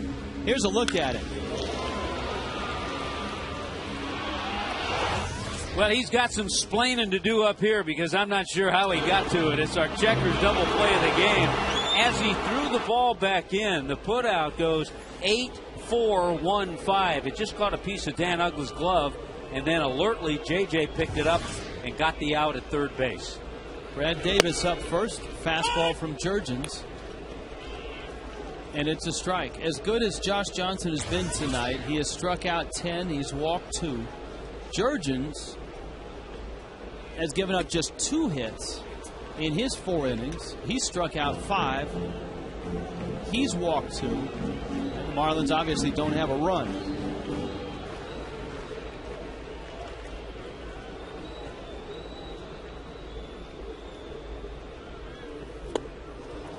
And Davis swings and misses. Jurrjens is set down 5 in a row. Here's that play again. The throw comes in from Cameron after that great catch. Deflected by Uggla, but look at how alertly J.J. pounces on it and comes up and fires over to third and gets a nice pick from Chad Tracy. That was an alert play in the infield. I think if Uggla were to do that over again, he wouldn't be so casual. Johnson a strikeout back in the third. Jurrjens runs that outside. So JJ's pitch count is 90. Jurrjens is at 71.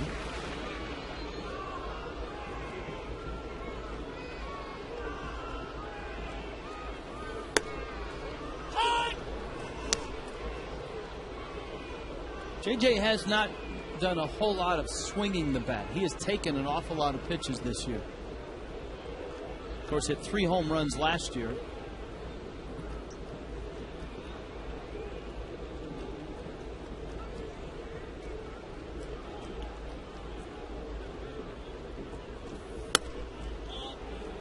Well, so far between Stanton, Davis, and Josh Johnson, 5 at-bats and 5 strikeouts. So Jurrjens is taking care of the bottom part of the order.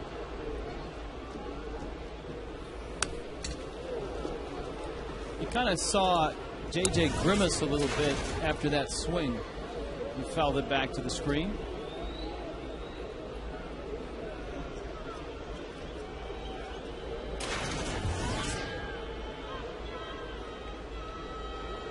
Two-two. And a swing and a miss. So Jurrjens is dialed in still. 7 strikeouts now. And here comes Maben.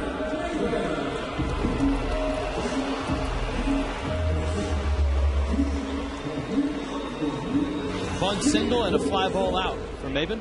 Cameron getting a nice little round of applause. Fans appreciating that terrific catch in center field.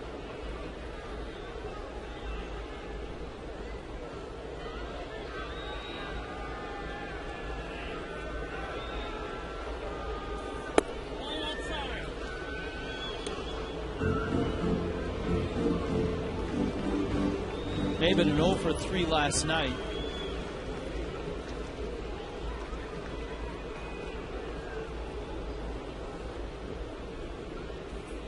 He homered on Wednesday night in the wild win over the Nationals.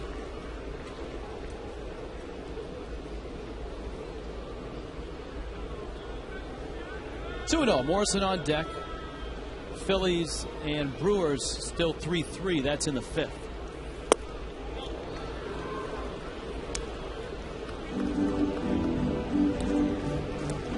I believe that's Roy Halladay's start, so we won't see Halladay in that series in Philadelphia.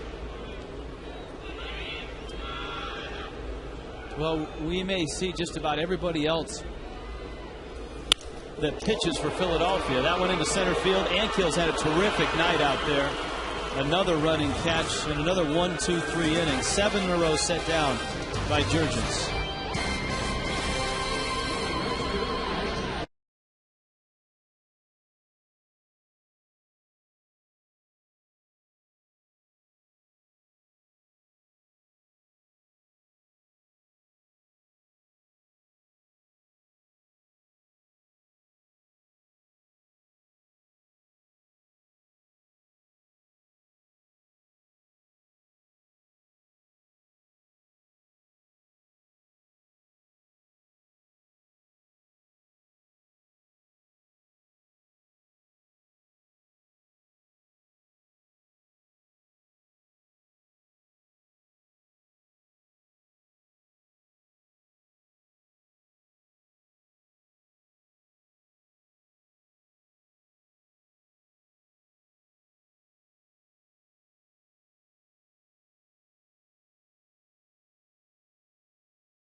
It's Tito and Cookie tonight. Hi, guys. Hey, Richie, Tommy, how are you guys? Good, good. We got a little pitcher's duel going on, don't we, Cookie? Well, absolutely. I think that one of the best that we've seen all year. You know, Johnson got 10 Ks, Jurrjens got 7, and great defense. I think he's been outstanding. Great ball game so far. Yeah, the center fielders have had quite a night. Maben made the great diving catch, but I'll tell you what, Rick Ankiel has had some great jumps and run down some balls as well.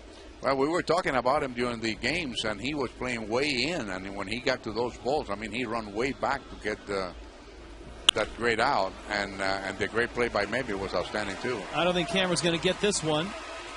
Picks it up on the track, and Brian McCann has himself a double. All right, guys, have a good show tonight. You too, Richie and Tommy.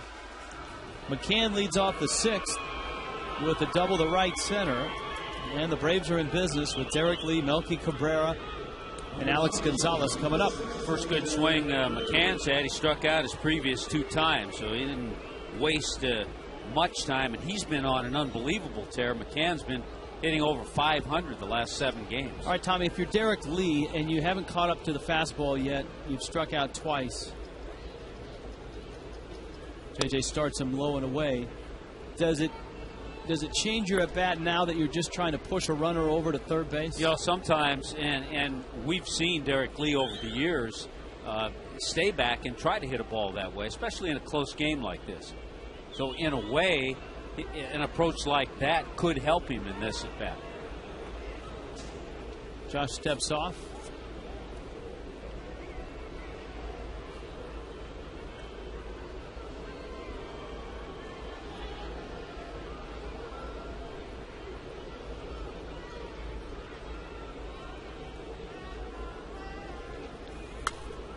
They tied him up with a fastball. It's 1-1. Yeah, if Josh keeps pounding him inside with fastballs like that, it'll be hard for Derek Lee to do that. 0 for 5 in this series is Lee. You see his career numbers against JJ. 2 of the strikeouts have come tonight. McCann has a big lead at second. And Lee still trying to push it, and JJ's tying him up.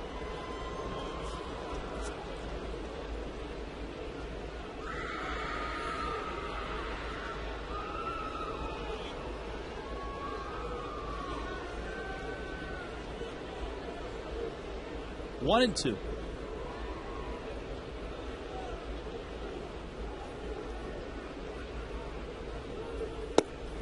Ooh. Just missed. I think Derek Lee got break there.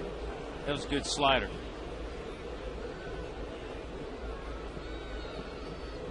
Nope. Off the plate.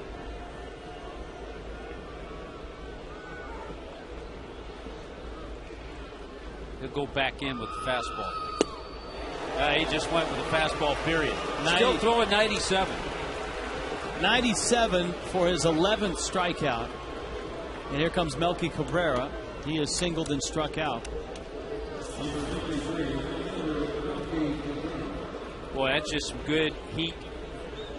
97 on the radar gun and also on the pitch count.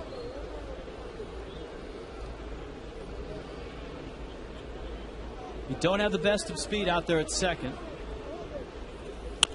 Cabrera pulls a breaking ball foul. Glenn Hubbard with a nice pickup. Well, we've seen a lot of Braves strike out. Of course, Ricky Nolasco's 16 strikeout performance in Atlanta against the Braves.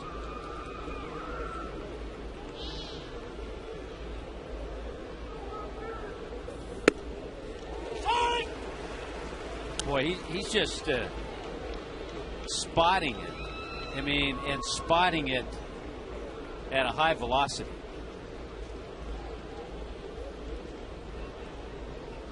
Oh, 2. Tried to go a little more off the plate.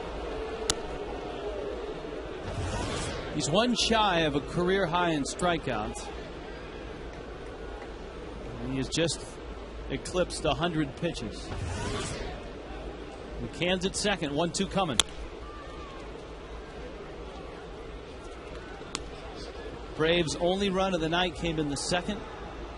Cabrera singled, and Alex Gonzalez banged one off the wall in left center for an RBI double.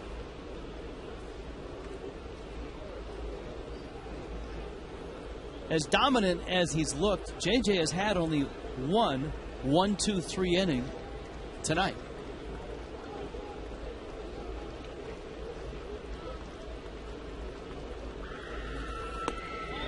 Did he go? No swing. It's Kerwin Danley.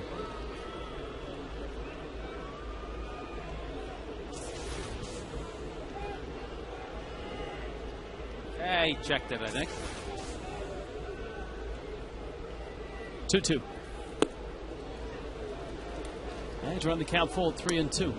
Chris LaRue is up in the Marlins bullpen.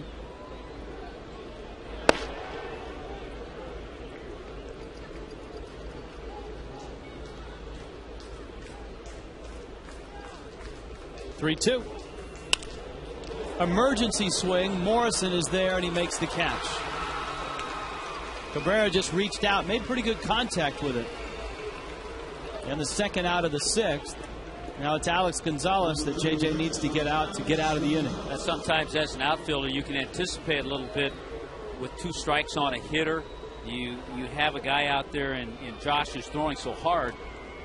You might take a step over. You might just kind of lean in that direction, anticipating a left-handed hitter hitting one out your way. Randy St. Clair is on his way out to the mound. Yeah, they may want to talk about Alex Gonzalez. As you said, he's had the best cuts tonight. A couple of well-hit balls. And the guy behind him, Rick Ankiel, has struck out all 6 times in this series that he's come to the plate. Alex Gonzalez with his double in the second inning. With his numbers combined, Toronto and Atlanta has 60 extra base hits now.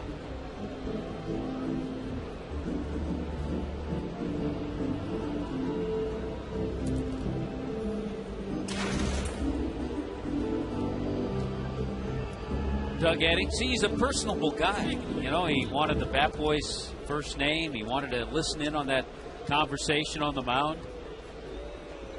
See, umpires aren't really able to tell you this, but that would make a fascinating interview with an umpire about who's the manager or the pitching coach, yeah, that you most enjoy or most dislike, or tell us some funny stories of things that have been said out on the mound.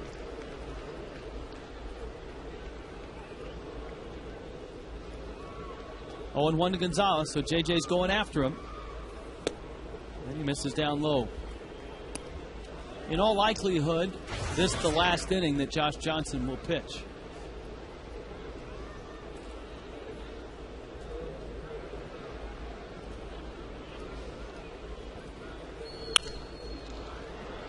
If LaRue is up now, the Marlins want someone ready in case this inning goes long. Chris LaRue would become Brian Sanchez, with Sanchez not available a couple of nights.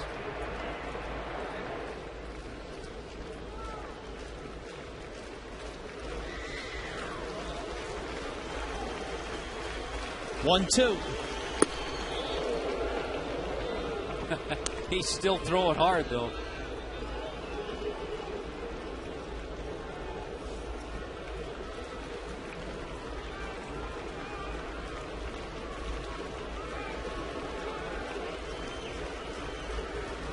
Two coming. Soft liner into center field, and that's going to get the run home.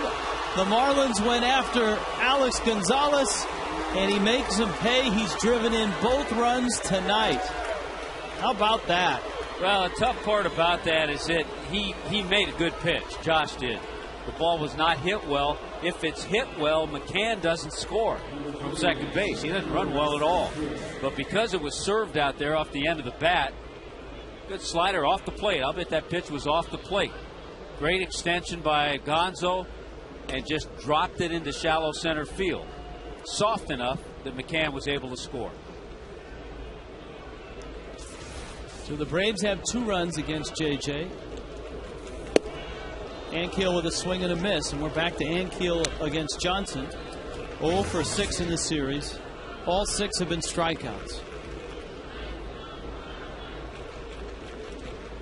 If the Marlins had walked Alex Gonzalez, there's a good chance that Rick Ankiel would not have faced Josh Johnson.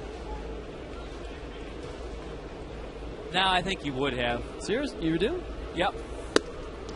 They're in the game. They have a 1-0 lead at that time. He's been playing great defense in center field. Even though they have an extra group of guys with McLeod, he could have gone out there to play center. Hinsky probably would have pinch hit. 0-2. But because it's a righty-lefty matchup, I think he would have hit. Fair enough.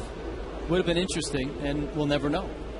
And we could probably ask Bobby tomorrow. But you can't fault the decision because J.J. made a great pitch to Gonzalez. Oh, absolutely. J.J. misses inside, and the count goes 2-2.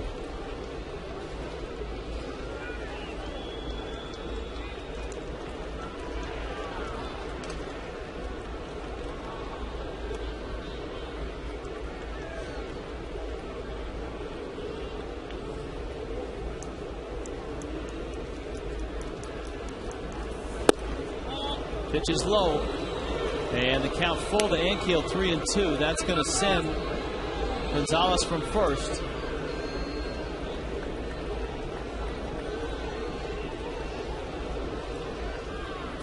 Runner goes, it's outside. Jurrjens is coming to the plate. I think if it were somebody else, J.J. might not be in there. He's had 115 pitches. He threw 115 pitches a few starts ago in that 8 innings in Pittsburgh. And he beat the Pirates in that ballgame. 8 innings, 7 hits, 2 runs. But I think if it was not Jurrjens coming up here, that would have been his last hit. But Jurrjens has given him a battle. He's seen 15 pitches from him tonight. The Braves have 8 hits tonight. The Marlins have just 2. JJ's had to throw 26 in this inning. That was number 27.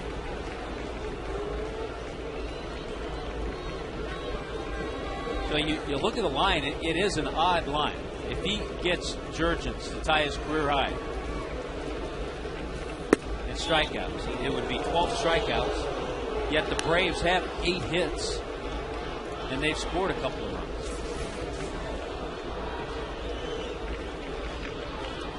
Just off.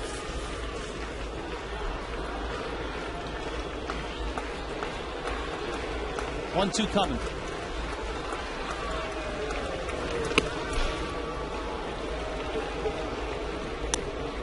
So what you're saying is this is the last hitter he's going to face tonight. Absolutely.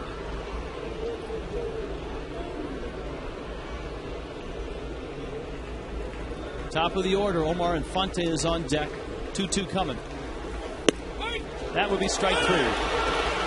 But the Braves get another run. And in a game like this, it's a big one.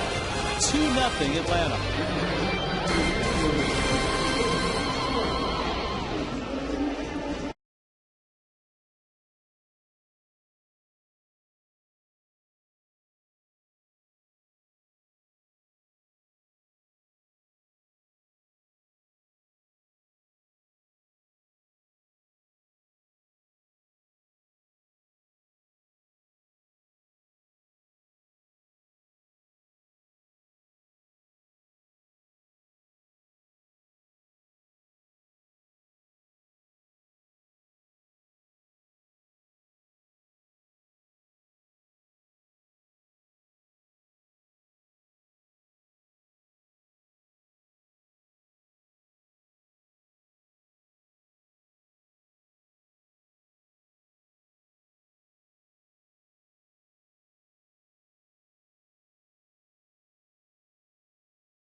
freeze, Cam. How about the catch by Cameron Maven? Long way to go. Full out. And he sticks the landing. And this ended up a double play in an odd way. Ugla kind of nonchalanted it. If not for the hustle of JJ. Of course, like freeze Cam. That was a real team effort on that double play.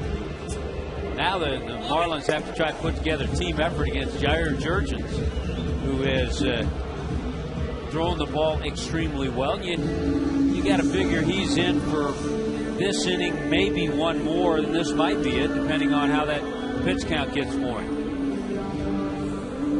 Logan Morrison has flied out and walked. As you pointed out, the bulk of his strikeouts have come in the 7, 8, 9 spots. Yeah, 6 of his 7 strikeouts. Stanton, Davis, and JJ all struck out twice tonight. Morrison takes up.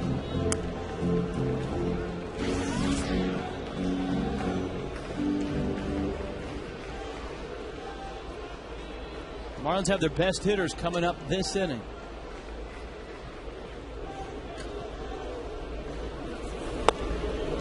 That change up again. Not afraid to double up on it, triple up on it.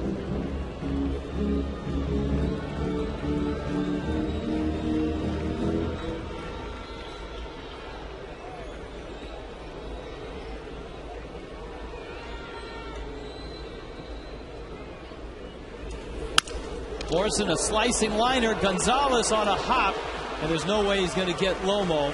That's a base hit. Yeah, that was another changeup, too.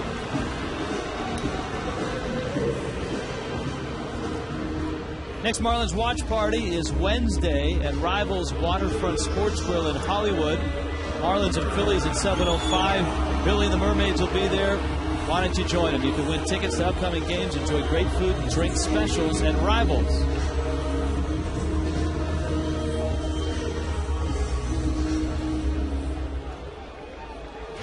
Here now is Hanley.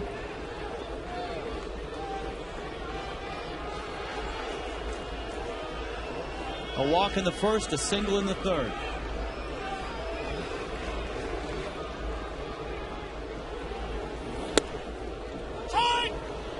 Inside corner, 0-1. Phillies and Brewers still 3-3, 7th inning. The Phillies a game behind the Atlanta Braves. And while the Braves lost the game to the Phillies in the standings last night, they didn't lose a game to the Giants. Remember, the Giants are trailing the Phillies in the wild card. They are 3 behind Philadelphia. So Atlanta, in essence, has a 4-game cushion between themselves and a team that could knock them out of the postseason in the Giants.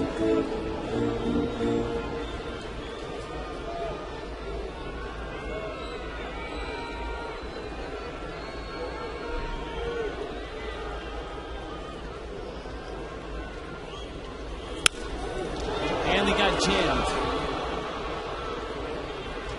Ankiel sees it, makes the catch. There's your wild card standings. Giants losing last night to the Dodgers, 4-2. And those two teams play later on tonight down at Chavez Ravine in Los Angeles. Ted Lilly for the Dodgers, Matt Cain for the Giants. St. Louis falling further behind in the wild card as well.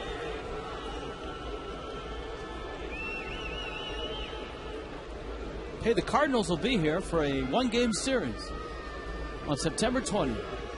3 o'clock start.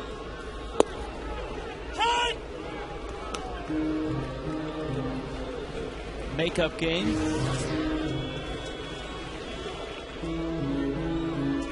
Now, if whoever wins that ball game, can you say that you swept the series? No, because it's actually part of that other series, when the Cardinals were actually in town. That was one of the longest days of the year for us. A long wait. It's a rubber game, though, of that series.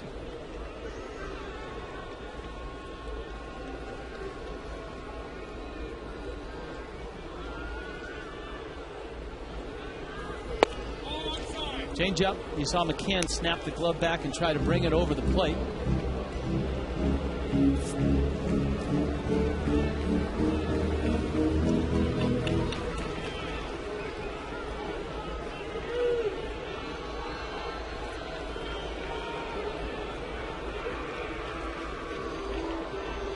Talking about the pitch maybe that they made to Uckler back in the third inning. That line drive he hit in the left center that Ankiel chased down. That was with 2 men on and 2 men out. So if Ankiel doesn't get there and make the run and catch, the Marlins quite probably would have had 2 runs. Yeah, if that ball got by, Hanley would have scored from first.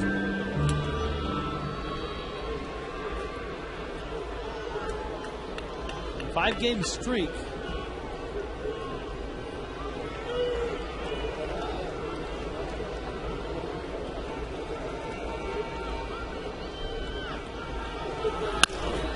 Uggla chops it to short. Gonzalez, Infante, and the Gold Glover Derek Lee adds the panache with the pick at first. And Jurrjens keeps his shutout.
Leading the Marlins by a score of 2-0. Frank Fort along with Rich Waltz and Tommy Hutton. With the addition today of veteran catcher Mike Rivera, the Marlins now have 6 different catchers in big league uniforms this year, and it's a spot that it's very hard to find quality depth. As a result, some guys are actually position switched to become catchers. For example, John Baker and Brett Hayes never really caught much until they got to college. Not so for the guy who's going to do the bulk of the catching for the rest of the year, Brad Davis. Brad told me that way back, as far as when he started T-ball, he was so enamored with the catching gear that he wanted to be a catcher in T-ball. He caught full-time from the time he was about 11 years old on. The only sidetrack there, when he was a sophomore at Long Beach State, he started the year as a catcher. Injuries to other players forced him to move to first base and right field, but his junior year, he was back behind the plate, and the Marlins made him a 5th-round draft pick in 2004. But think about this, guys, at least in my experience, when it comes to T-ball, youth coaches have to beg kids to go behind the plate. Not so for Brad Davis. He always wanted to be a catcher, and now here he is in the big leagues. Guys? No foul tips for catchers in T-ball. Here's the 0-1. That's fouled at the plate. And he'll be handling Chris LaRue, takes over for Josh Johnson. JJ 6 innings, 8 hits, 2 runs, ties his career with 12 strikeouts. LaRue did not have a good year down in New Orleans, but the Marlins, desperate for arms, have him here in the big leagues. Yeah, I mean, it's tough to see that ERA because you'd like to see pitchers and players rewarded for going down to the minor leagues and having success. And a liner into right field. Hanging slider.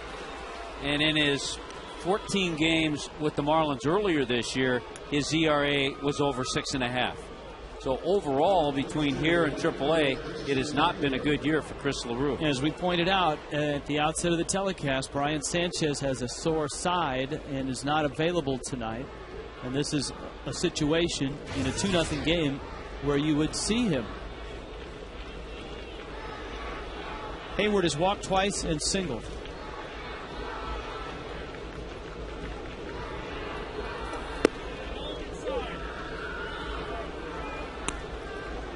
LaRue misses in. 2 hits in the series for Hayward.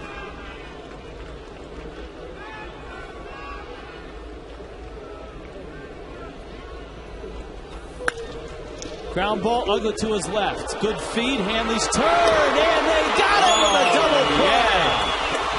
A fast man is Jason Hayward, but Ugla, an outstanding feed, and Hanley a lightning quick turn.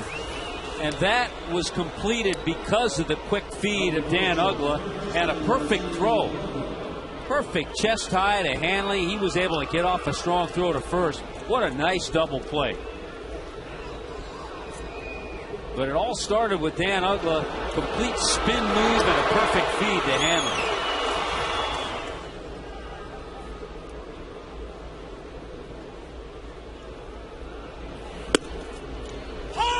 Chris LaRue, a big kid, 6'6", out of Mississauga, Ontario, up in Canada. Just Mississauga, about 20-25 miles outside of Toronto. If that. A suburb that you frequented in your days as a Blue Jay player or broadcaster? Lived in Mississauga. Can you spell Mississauga? Here's the 1-1. I know I can't.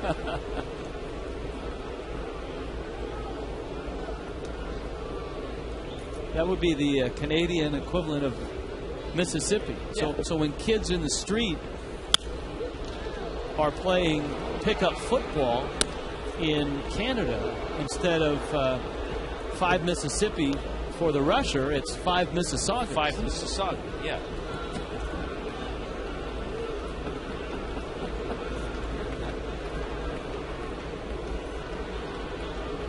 Two.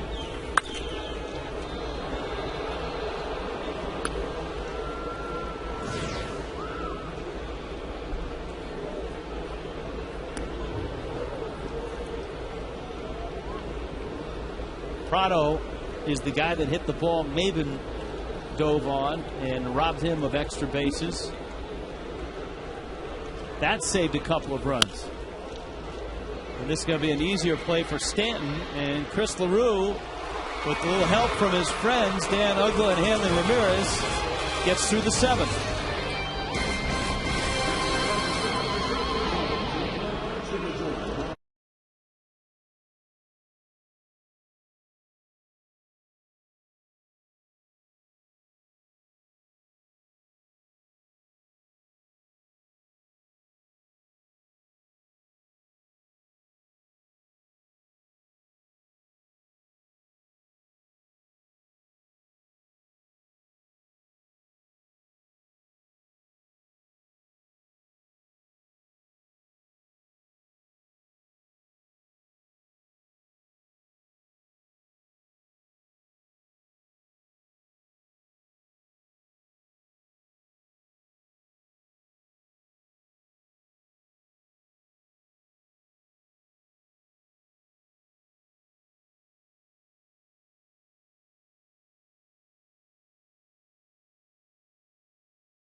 decided all the runs in this ball game. Alex Gonzalez knocked in 2 against Josh Johnson, who struck out a career-high 12.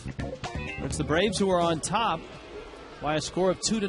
Jurrjens has been splendid. Gabby Sanchez, Chad Tracy, Mike Stanton for the Fish in the bottom of the 7th, and Jurrjens misses up with a breaking ball. The Marlins have managed just 3 hits against Jurrjens, and only one of those has left the infield. It doesn't get easy if you get into that Braves bullpen. They have a good bullpen. Well, a good bullpen and a well-stocked bullpen. Now that rosters have expanded.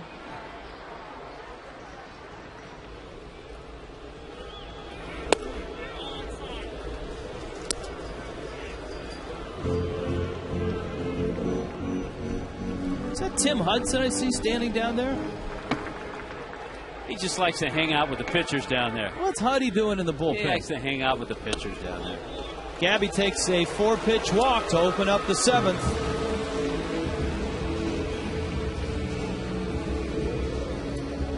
Here comes Chad Tracy.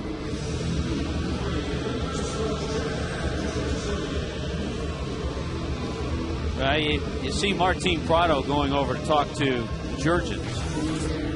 Could be a serious discussion. It could be to allow Venters a little bit more time, the left-hander, to throw.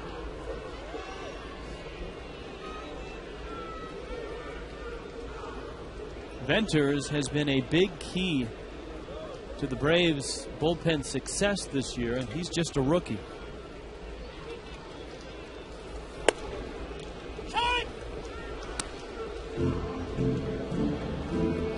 Tracy takes a strike. It's 0-1.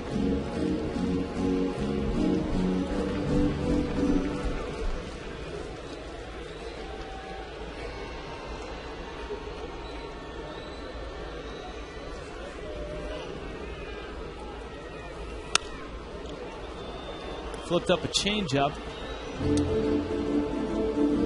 And Jurrjens is right back in front 0-2. Will Ullman, the veteran lefty in the pen.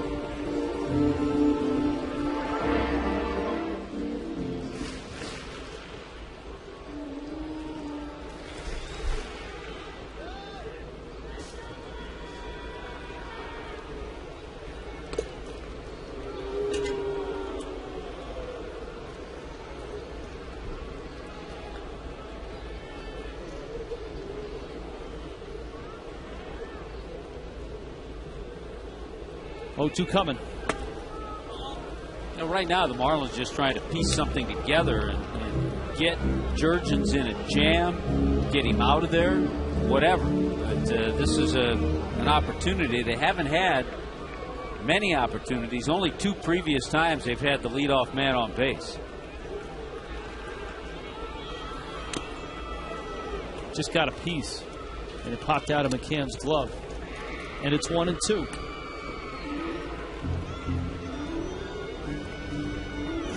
Last night, Skipper on the left. Tonight, Skipper on the right. Edwin serving his 1-game suspension. Jim Riggleman is serving the 2nd game of his suspension tonight against the Pirates. Ground ball short. That's almost automatic with this pair. You have 3 Venezuelans out there that can all play it in the infield, and Infante and Gonzalez and Prado. Yeah, and if any of them make an errant throw to first, it's going to be handled by Derek Lee. But this is pretty academic. And that time, no trouble for D. Lee over at first. That's why it's amazing when you look at the Braves defensively, numbers-wise, they have a lot of errors this year. Yeah, they do. They only have 3 fewer errors than the Marlins. I'll tell you another thing about the Braves, how they've pieced things together. You look at their lineup tonight. Alex Gonzalez, Rick Ankiel, Derek Lee were guys who were with other clubs the first half of the season.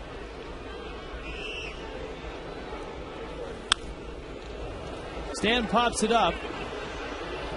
Infante behind Lee, and Jurrjens cruises through the 7th. Marlins still down in this one, 2-0.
If you didn't win a prize at Billy Bingo, don't worry. Stop by the new Marlins Ballpark sales headquarters this week and you can get one. First 10 visitors to the headquarters each day will get a Billy Bingo prize for taking just a brief tour of the luxurious new facility. The sales headquarters, 1-877-411-2012 to make your appointment.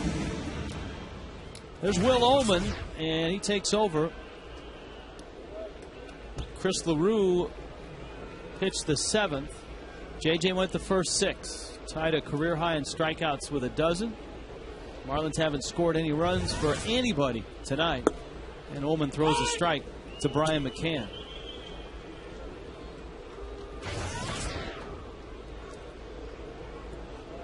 McCann's double in the 6th proved to be a big one. He scored on Alex Gonzalez's 2-out single. They have Will Ullman to face this lefty. Derek Lee is on deck, but then the switch hitting Melky Cabrera to follow.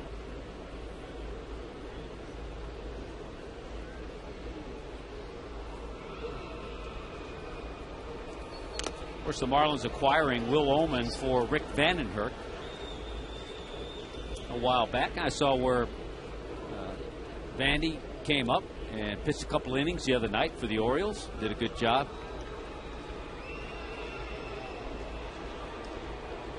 And the Orioles, as a team, thought I heard that they had their first winning month of August. Yep.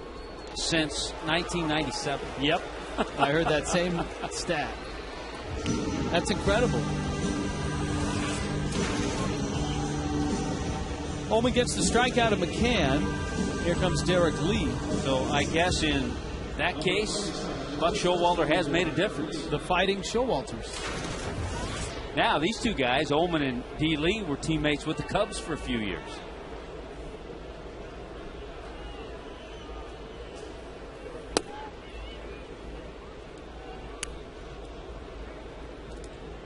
Derek Lee, 3 strikeouts, all against Josh Johnson.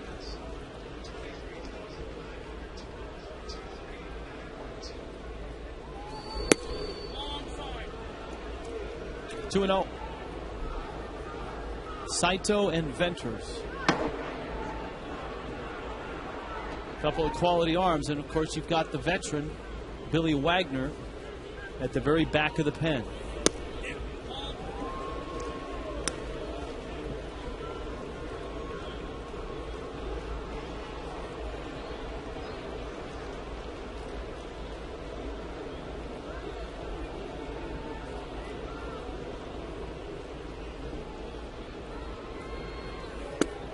Be interesting to see where Derek Lee ends up next year.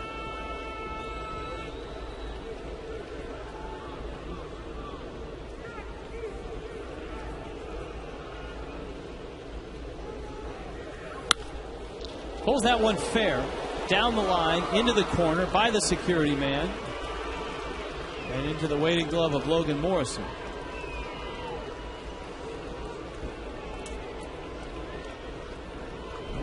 I think D. Lee will still have some suitors. He'll be a free agent.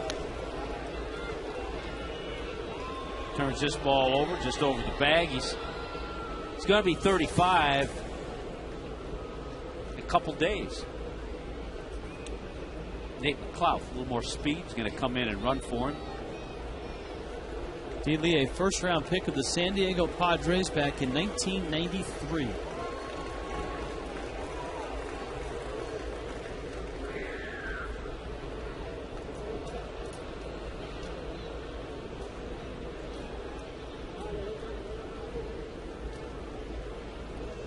McLeod now at second. And the switch hitting Cabrera flips around to face Ullman. Marlins bullpen quiet right now, but that may not be the case for long.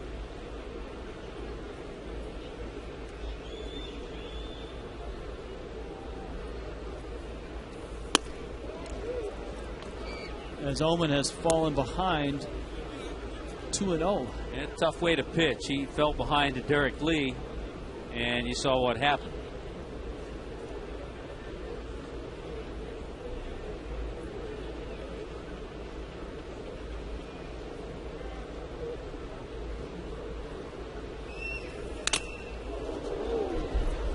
Melky goes after it, and it's 2-1. Melky Cabrera is a young man. He's not old by any stretch in this game. It seems like he's been in the big leagues for 10 years. It's 25, parts of 5 seasons with the Yankees. Came to Atlanta in the Javier Vasquez trade. He had the big ALCS last year against the Angels. Hit close to 400.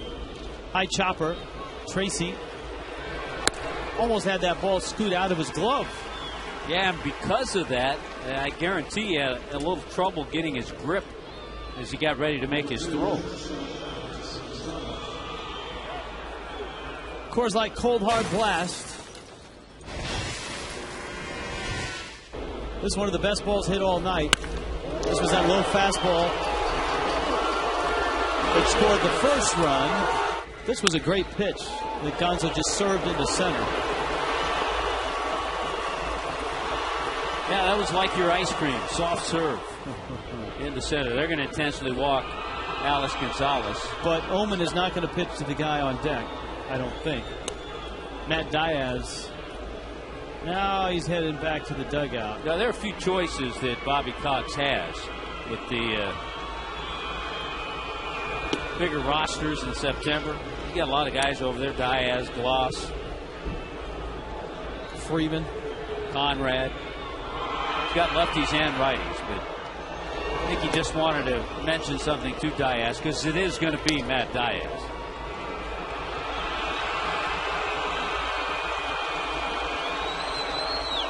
Well, let's see if it's Sosa who faces Diaz. Edwin's on his way out, and he's going to make the change. 2-0 Braves. Marooney called to the pen. You need a car, truck or van. Who you gonna call? Marooney!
The Panthers and Eli Manning and the Giants all get together.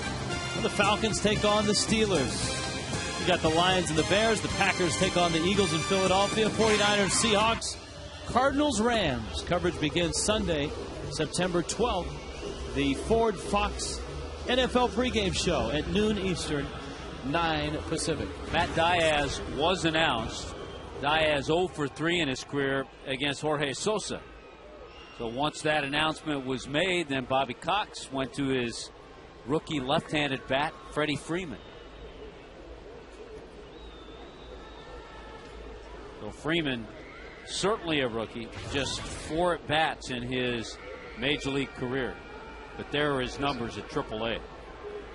Yeah. He has had those type of numbers all the way up the Braves ladder.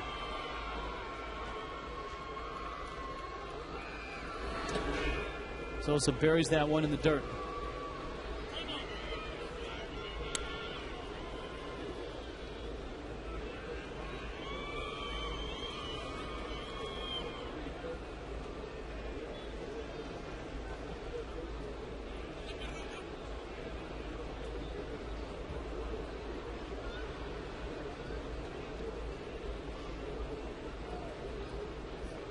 Sosa has been up and down and up again with the Marlins. Was designated for assignment in late June. Freeman yanks one. Foul. Freddie Freeman out of Southern California, and he's 20. Talked to him today. Obviously thrilled to be in the big leagues, and a familiar face to him out in right field in Mike Stanton. Those two never played on the same teams in summer ball, but they got to know each other because they were always appearing at the showcase events.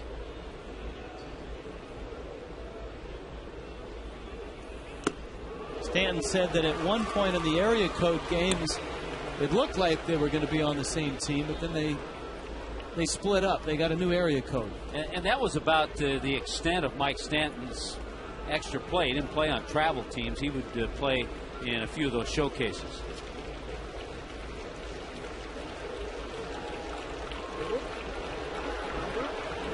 One-two in the dirt. And the Braves got Freeman in the second round in 07. Freeman is saying that he got hit by the pitch.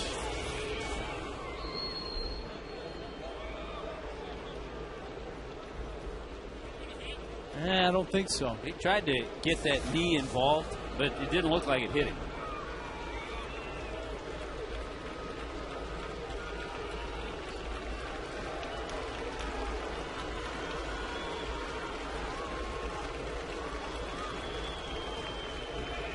Two coming.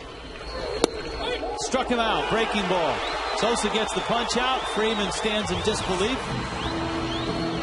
The Braves still have a 2-0 lead, but the Marlins pen holds it right there.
And Monday is a doubleheader.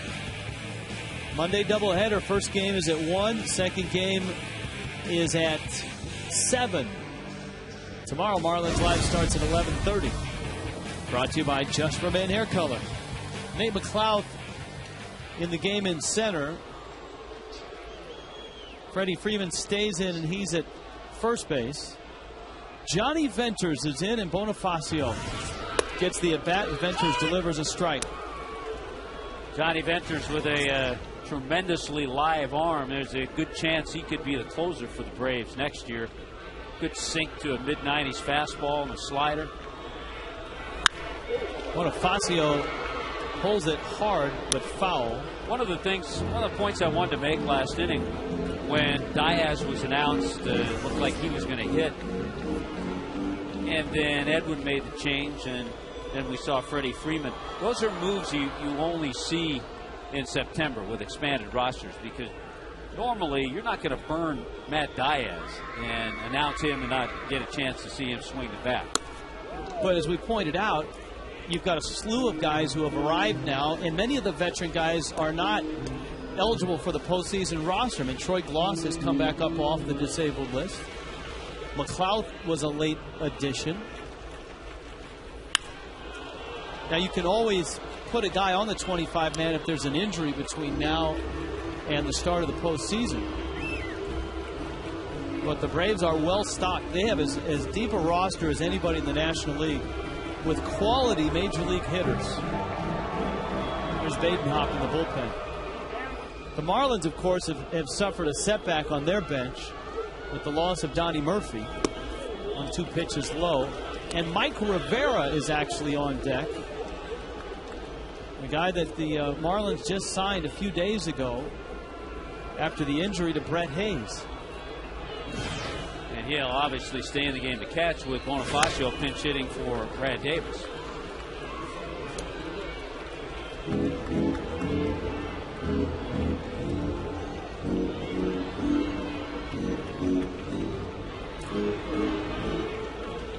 Bobby Cox's bullpen has been good.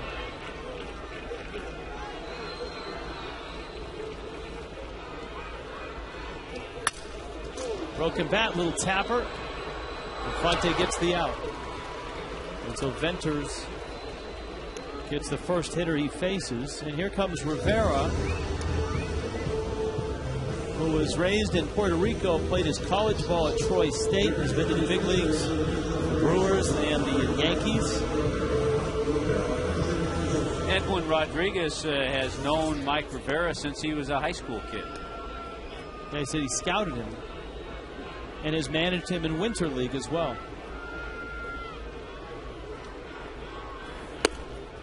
They went to spring training with the Yankees. They let him go, and he hooked on with the Dodgers organization, spent time in the minor leagues with the Dodgers.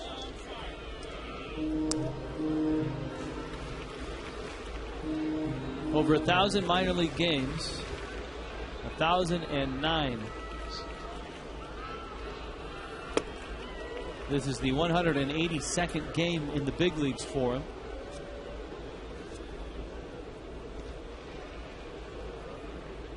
And the Marlins, depth-wise at the catcher spot, obviously having lost their first 3, ended up signing Rivera a couple days ago. They had to get him to New Orleans just to give him some games. Yeah, he hadn't played for about a week.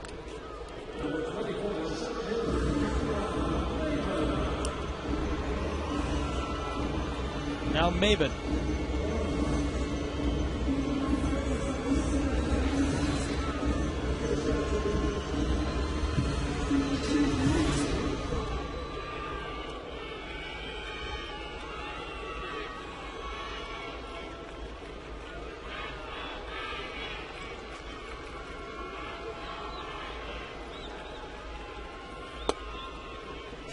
All right, is Venters in your others receiving votes category for Rookie of the Year? Yeah, he's in that category. He's in that category with Axford, the Milwaukee Brewers.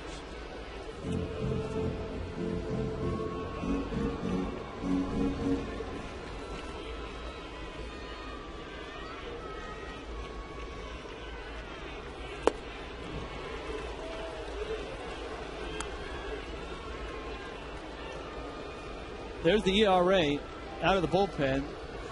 Pretty darn good.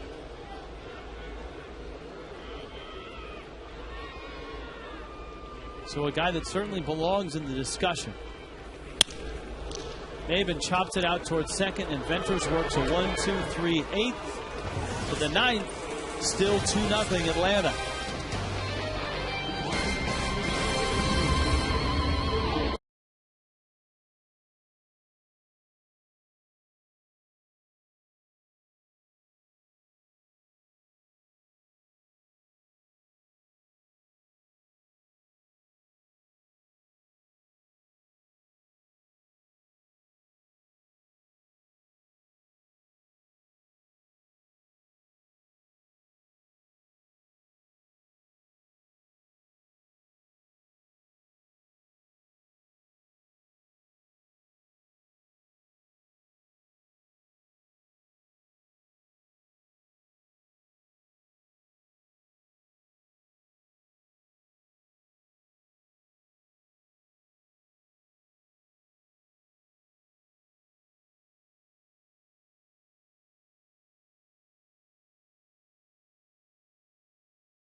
Braves take a 2-0 lead into the 9th inning.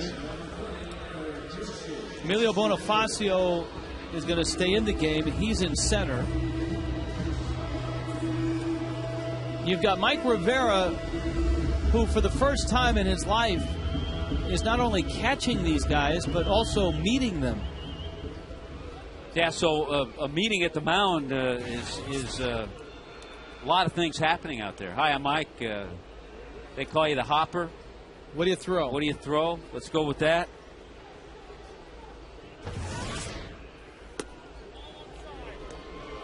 Eric Hinsky up at the plate right now.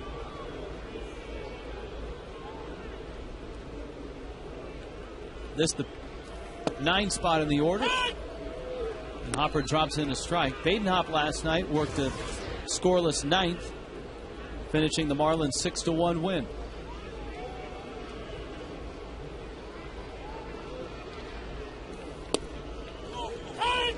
Hinsky doesn't like it.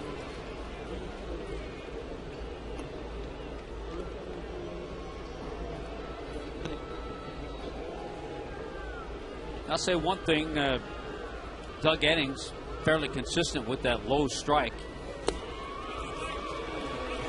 Hinsky swings and misses. The Braves have struck out 14 times tonight. Of course, JJ got 12. That'll make that 15. Ullman got 1, Sosa got 1, and there's 1 for the Hopper.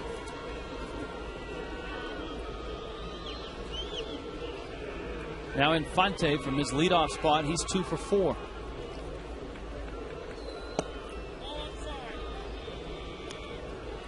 And you know the thing about Eddings and the low strikes tonight, whenever we've looked at one of those pitches on Fox track, Stanton goes back, Mike shy of the track makes the catch. Whenever we've looked at one of those pitches on Fox track, it's a strike. It's been a strike. And that's the tool, again, that's the same technology that umpires are judged on. When umpire supervisors and the Umpires Association grades the umpires, they'll use the same tape and the same technology as far as the strike zone to grade the umpire. So if the umpire sees, and he'll do it right after he calls a game so the pitches are fresh in his memory, if he sees those are strikes on the Fox tracks, he's going to start calling more of those pitches. Gabby picks it up.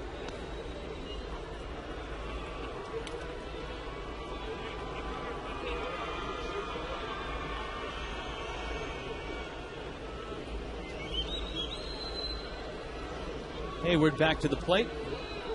It's a full-service umpire there. Yeah, he's enjoying the night. I like Doug Eddings.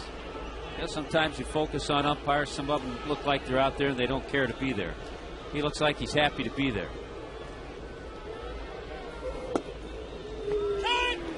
Change up from Hopper. The Phillies have taken a 5-4 lead over the Brewers, and that game's in the bottom of the 8th in Philadelphia.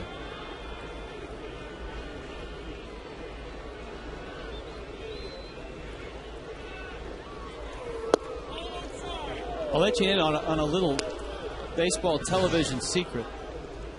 The visiting crew in Philadelphia hates it when visiting announcers call Citizens Bank Park a bandbox.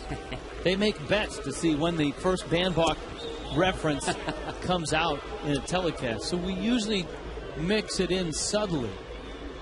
But tonight, if we were there, we would say it, because 1, 2, 3, 4, 5, 6 homers have been hit in a 5-4 game. So maybe, just maybe, the color analyst for the Brewers, Bill Schroeder, would be throwing a bandbox reference out there. Corey Hart has hit 2. Prince Fielder has hit his 29th. Hart now is 25. Ryan Howard's 26th. Jason Worth his 20th. Alcides Escobar for the Brewers his 4th. That ball's crushed. Stanton just has to step over and get out of the way, get his head out of the way, and make the catch. 1-2-3 inning for the Hopper. Marlins need a couple to keep playing tonight.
On Jurrjens, the starting pitcher for these Atlanta Braves. 7 shutout innings, struck out 7, and is in line for win number 7. 2-0, bottom of the 9th, and the old warhorse is in. Billy Wagner at 38 has 400 saves to his credit. That is 5th on the all-time list, 2nd among left-handers, behind only John Franco.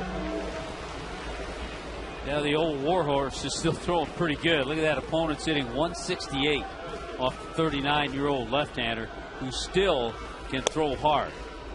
Logan Morrison, Hanley Ramirez, Dan Uggla. Here in the 9th.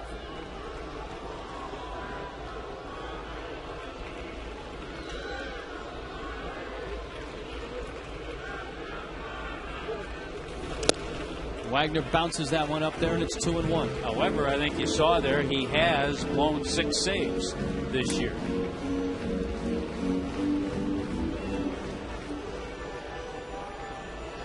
Always out early, sits on the bench, watches the opposing team take batting practice, and loves to talk about the game, and he is stepping away from the game after this year.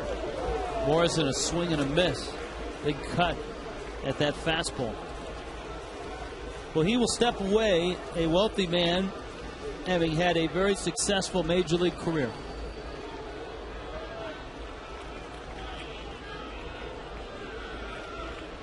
Two. Morrison, I think, was sitting on slider and thinking he was going to bend one, and it came in and stayed straight.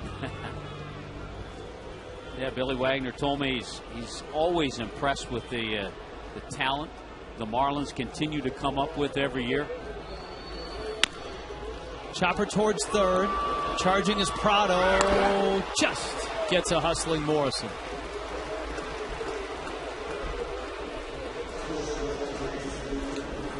So here comes Hanley.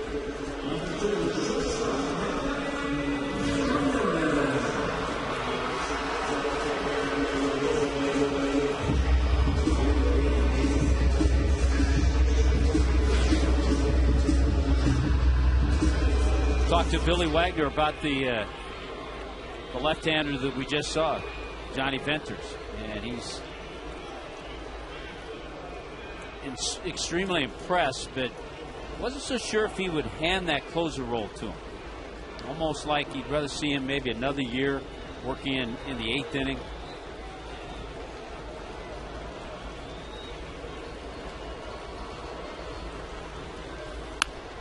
Hanley trying to bunt, drops it down. Does it hit the base? No, it just rolled by third base. Well, Prado had to make that decision. He wasn't going to get Hanley. He saw that ball just about getting ready to go foul. Hanley doesn't do this too often, and it did just go foul.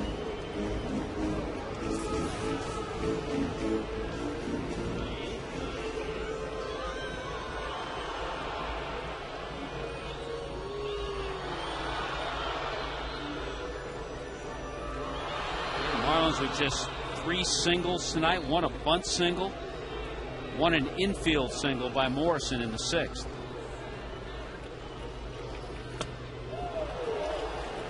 Hanley swings and misses, and it's 0-2 just like that.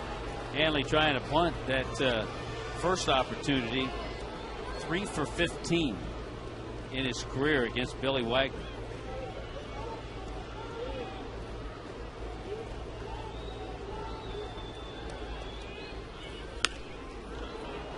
On the breaking ball, fights it off, 0-2. Uggla to follow. Marlins would love to get Gabby Sanchez to the plate.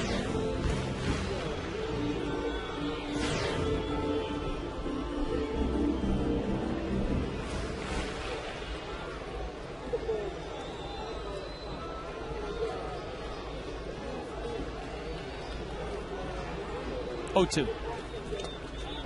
Checked his swing. On the appeal, no swing.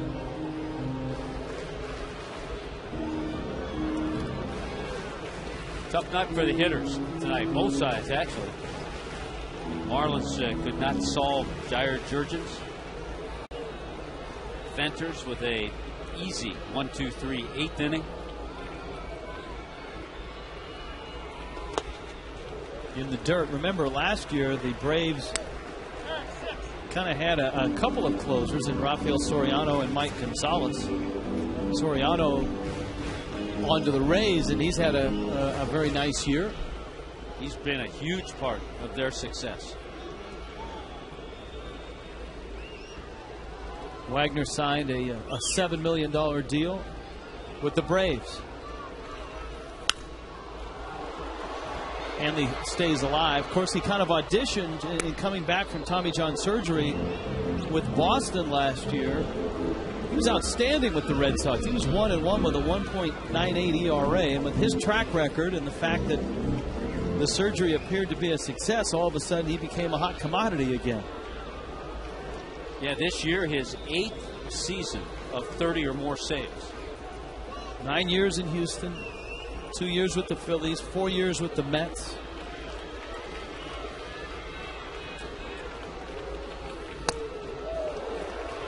Good battle by Hanley, though.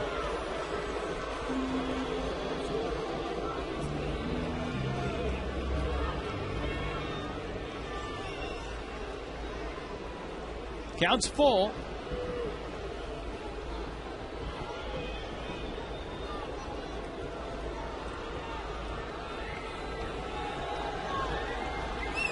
Three-two. Hanley bangs it up the middle. Into center field, a base hit. And a big turn. McLeod has it. And at the very least now, the Marlins are going to bring the tying run to the plate in Dan Uggla. It's just a nice job by Hanley. 2 for 3 on the night. Battle, got that fastball down. A little nice top spin on it to get it past Alex Gonzalez, but a super at bat by Hanley Ramirez.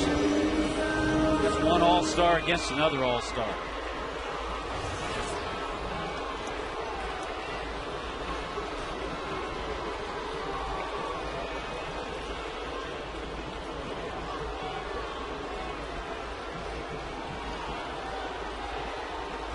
Uggla against Wagner.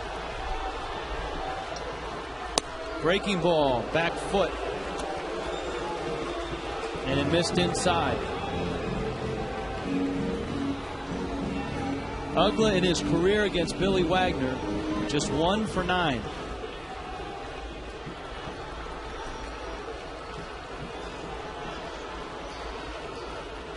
Hanley's at first. 1-0 coming.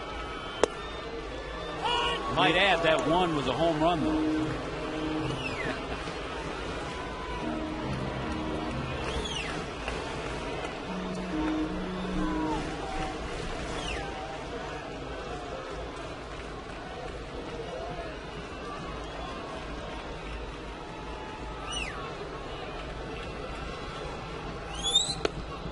Slider a strike. 1-2. Boy, get yourself geared up for that fastball, and he dropped in a nice slider just at that outside corner. Boy, both of those pitches right on the black.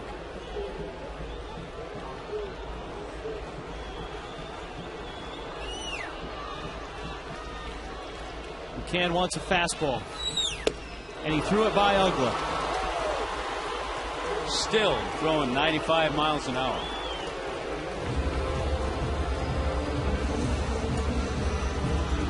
So it's down to Gabby. Wes Helms is on deck. Well, an opportunity for the Marlins to do what the Braves did to them last Sunday in Atlanta. Gabby this year against Wagner is 2 for 4. And one of those 2 hits is a home run. Hanley's running, and he'll take the base. That pitch was inside. No stolen base. It counts 1-0.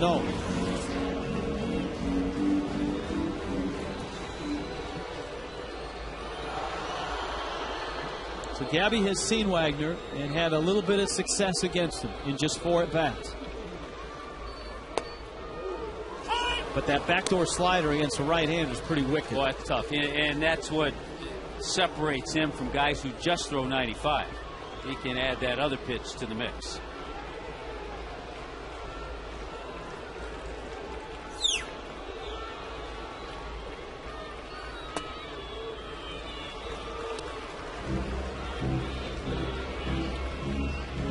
Two and one. There's Helms.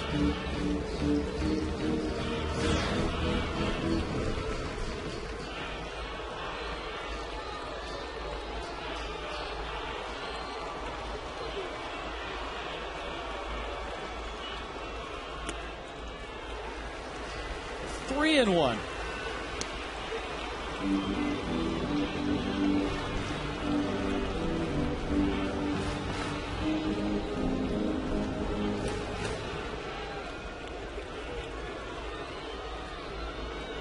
If you're Gabby, are you sitting fastball? You got to be ready for the fastball. If he throws you that slider, you got to just look at it.